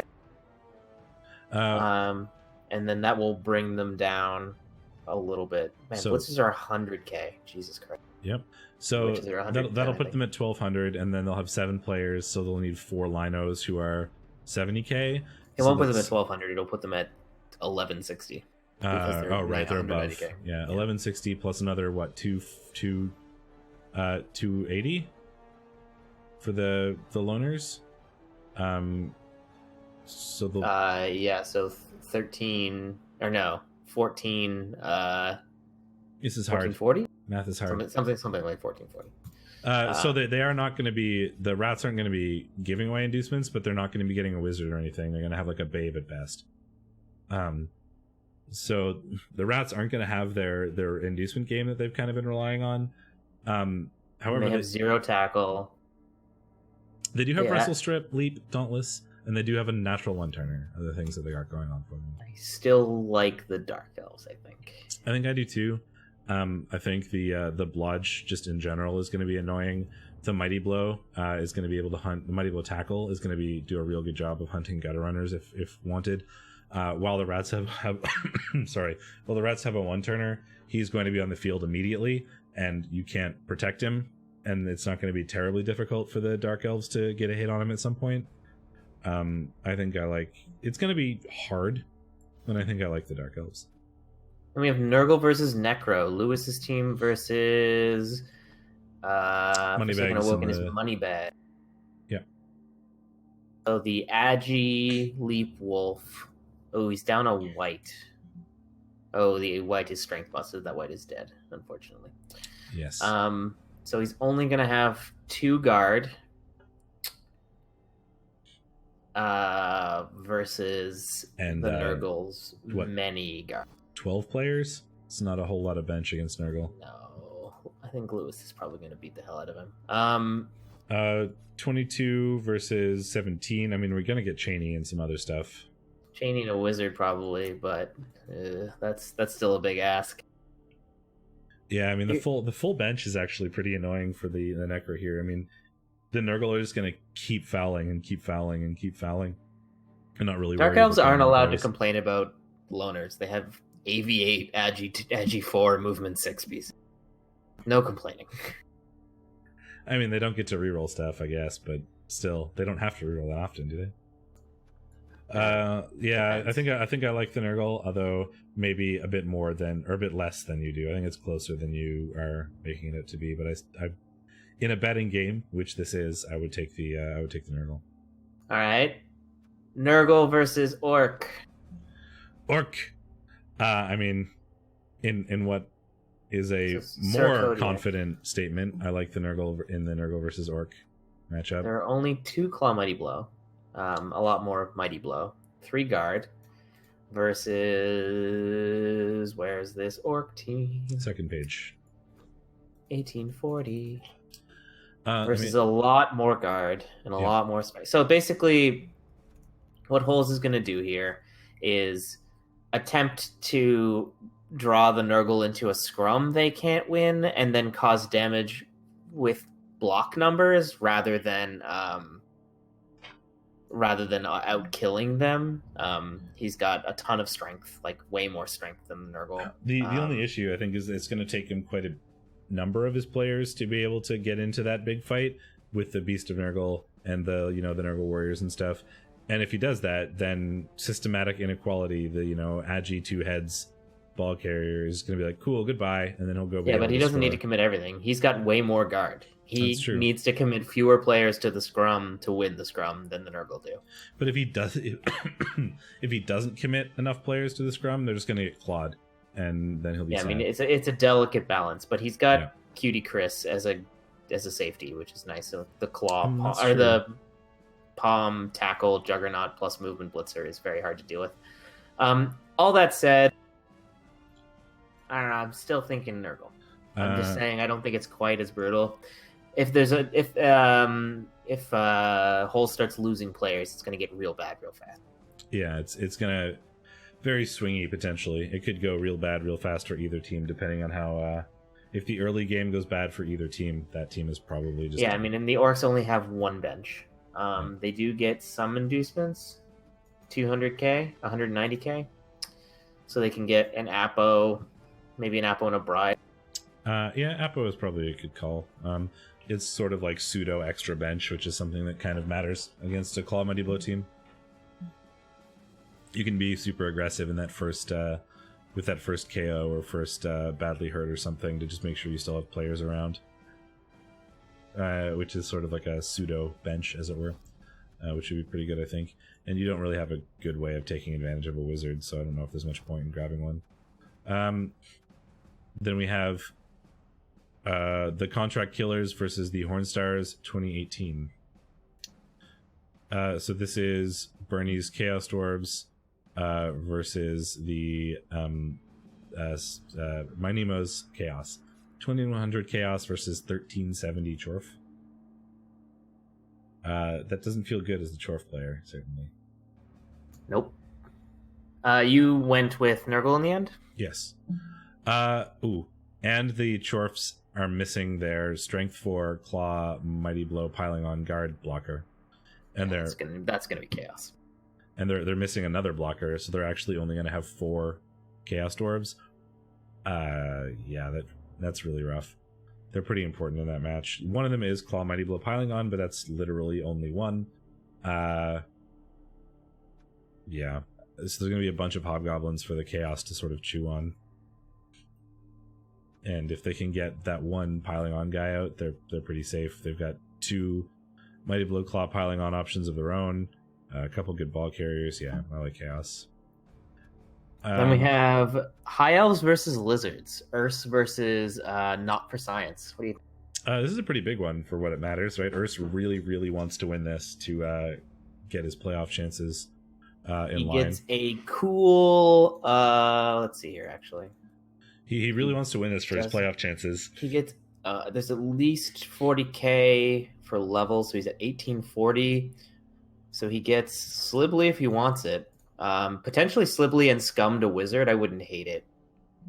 Slibbly and maybe Slibbly and a Bribe. So he's got 1840 compared to 2100 or 2210. So that's what, 370k? 370k in inducements. Fellows Code it all has a full bench, right? They do, yeah. Yep.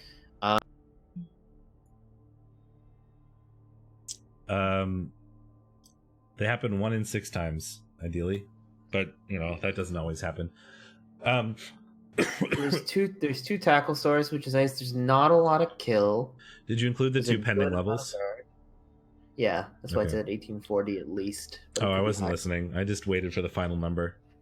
Count Dooku could get Mighty Blow to have a second Mighty Blow piece. I wouldn't hate that. Stand Firm is also not awful. No. The Not for Science has a natural one-turner, right? Yes, natural one-turner. So the Stand Firm is irrelevant. He's also got a Strength 5 block dodge frenzy piece and a Mighty Blow Juggernaut piling on tackle jump up blitzer. Yeah, but you can do funny things to make one turns harder as lizards. Like, for instance, when I was playing the Welves, I had Slibbly, so Stand Firm, and I had a Sidestep Skink, so I put them on the line, and the Crocs in the middle, so he had to use the Crocs for pushes, which just made everything harder. Like, he had to red die at some point, which he got, but, of course. He didn't get the thing. He actually double powed on the red die, which I think was bad in the end. I think this is probably one of the closer games that Not for Science will have this season. Like, normally I'm pretty much like, man, those high elves are gross. I picked the high elves. But I think the lizards have a lot of good tools to deal with. This has got to be our contention pick, so I pick lizards. Okay, then I'll pick high elves, I guess. You made that easy for me. I try sometimes. Vamps versus Bretts. Vamps Bretts are doing good. They've got all their players back, it looks like. Yep. Full blocker roster, I think, for the first time in a long time for Caloric. Definitely has the numbers advantage: 4, 8, 12, 13. So 2 bench versus the Vamps. Oh, wait, no, the Vamps definitely have the, because they're Vamps. It's going to be the battle of the shitty linemen. Like, thralls versus peasants, go! I think this is going to be... This is going to be a fun one. I kind of want to watch this. The Bretts are basically going to play like elf. Yeah. Hypnogaze, and the Vamps are basically going to play like a bash team. Yeah, they're going to play like a bash team, more or less. Well, the other thing is, like, sort of it's almost a double-edged sword, having the blitzers being so much of your team, because the vampires can, like, they hypnogaze one of them, and then suddenly his life is much harder, and since it's most of your team. They're so much faster than the Vamps. One speed faster. It's a lot. It is. It is a lot. Along with all of them having blodge, 3 of them having blodge step. Yeah, what's the tackle situation like for these vampires? There's 2. One of them is tackle mighty blow, piling on, but he's only Agi 3. Agi3, yeah. And there's a strength 5 tackle one as well. Yeah, the strength 5 blodge step tackle one is going to be really annoying. As we saw in the last game until he got KO'd. Yeah, inducements go Caloric's way. For 30 whole K. Now he's got 40k to burn, so 70k. I mean, I guess he gets a babe. No, probably Scum's a bribe. To be honest, he's got 2 dirty players. Yeah, and you've got your whole roster, and you've got enough money that you're not worried about losing players. I'd Scum a bribe, and then just the first time you wrestle a vamp to the floor, which you do have 4 blockers, the wrestle is going to be pretty relevant here, I think, because you're not terribly afraid to like uphill a vamp with a wrestle. Maybe not like the blodge step one, but like the block guy or whatever. Uphilling him isn't terrible with wrestle, just to get him on the floor, so he has to do like limits his movement, and then they're going to be on the floor at some point, and then you put the boot in them. I like the Battle Brothers for this one. I think it's, once again, it could go either way, and I'm really interested to watch this. But I think you like the Battle Brothers? Yeah, just vamps. Yeah, sometimes vamps will vamp things, and sometimes they won't vamp things, or like the bloodlust will happen. So yeah, and I already went ahead and predicted that the Nurgle were going to beat the Chorfs at the end, so we can okay, just call that's fair. I mean, top of the table versus bottom. I mean, it's a bash team versus like a better bash team. Arabi's going to go ham on trying to remove stuff, but I think he just doesn't. I mean, Arabi could really brutalize Stouticus right before playoffs.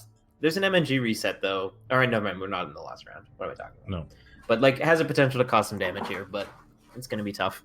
Yeah, I mean, I think, Stouticus could either go full Arabi and probably do pretty well against Arabi with the teams that they have, or if he just even remotely played the ball with his ball handling skills and stuff, he'll be able to win, but maybe take more damage. I'm interested to see what happens to Grungy Desserts, but I'm pretty sure Grungy Desserts will probably win it. Okay, cool. I guess that's that. Bring up the title screen. Handle that ball, daddy. What? Thanks everybody for watching. We hope that you enjoyed yourselves and had a good time while we talked about REL 1 and 2A. We will be back, same bat time, same bat channel, next week on Thursday, ideally. I see no reason why it wouldn't be, in order to take a look at the Week 11 results. We're getting very close to the end of the season. Only a couple more games left. I'm excited to see where these go. And good luck to all of our coaches who are trying to make playoffs. We will see you next time. And until then, I'm in Steakmittens. I'm sure. See you later, folks.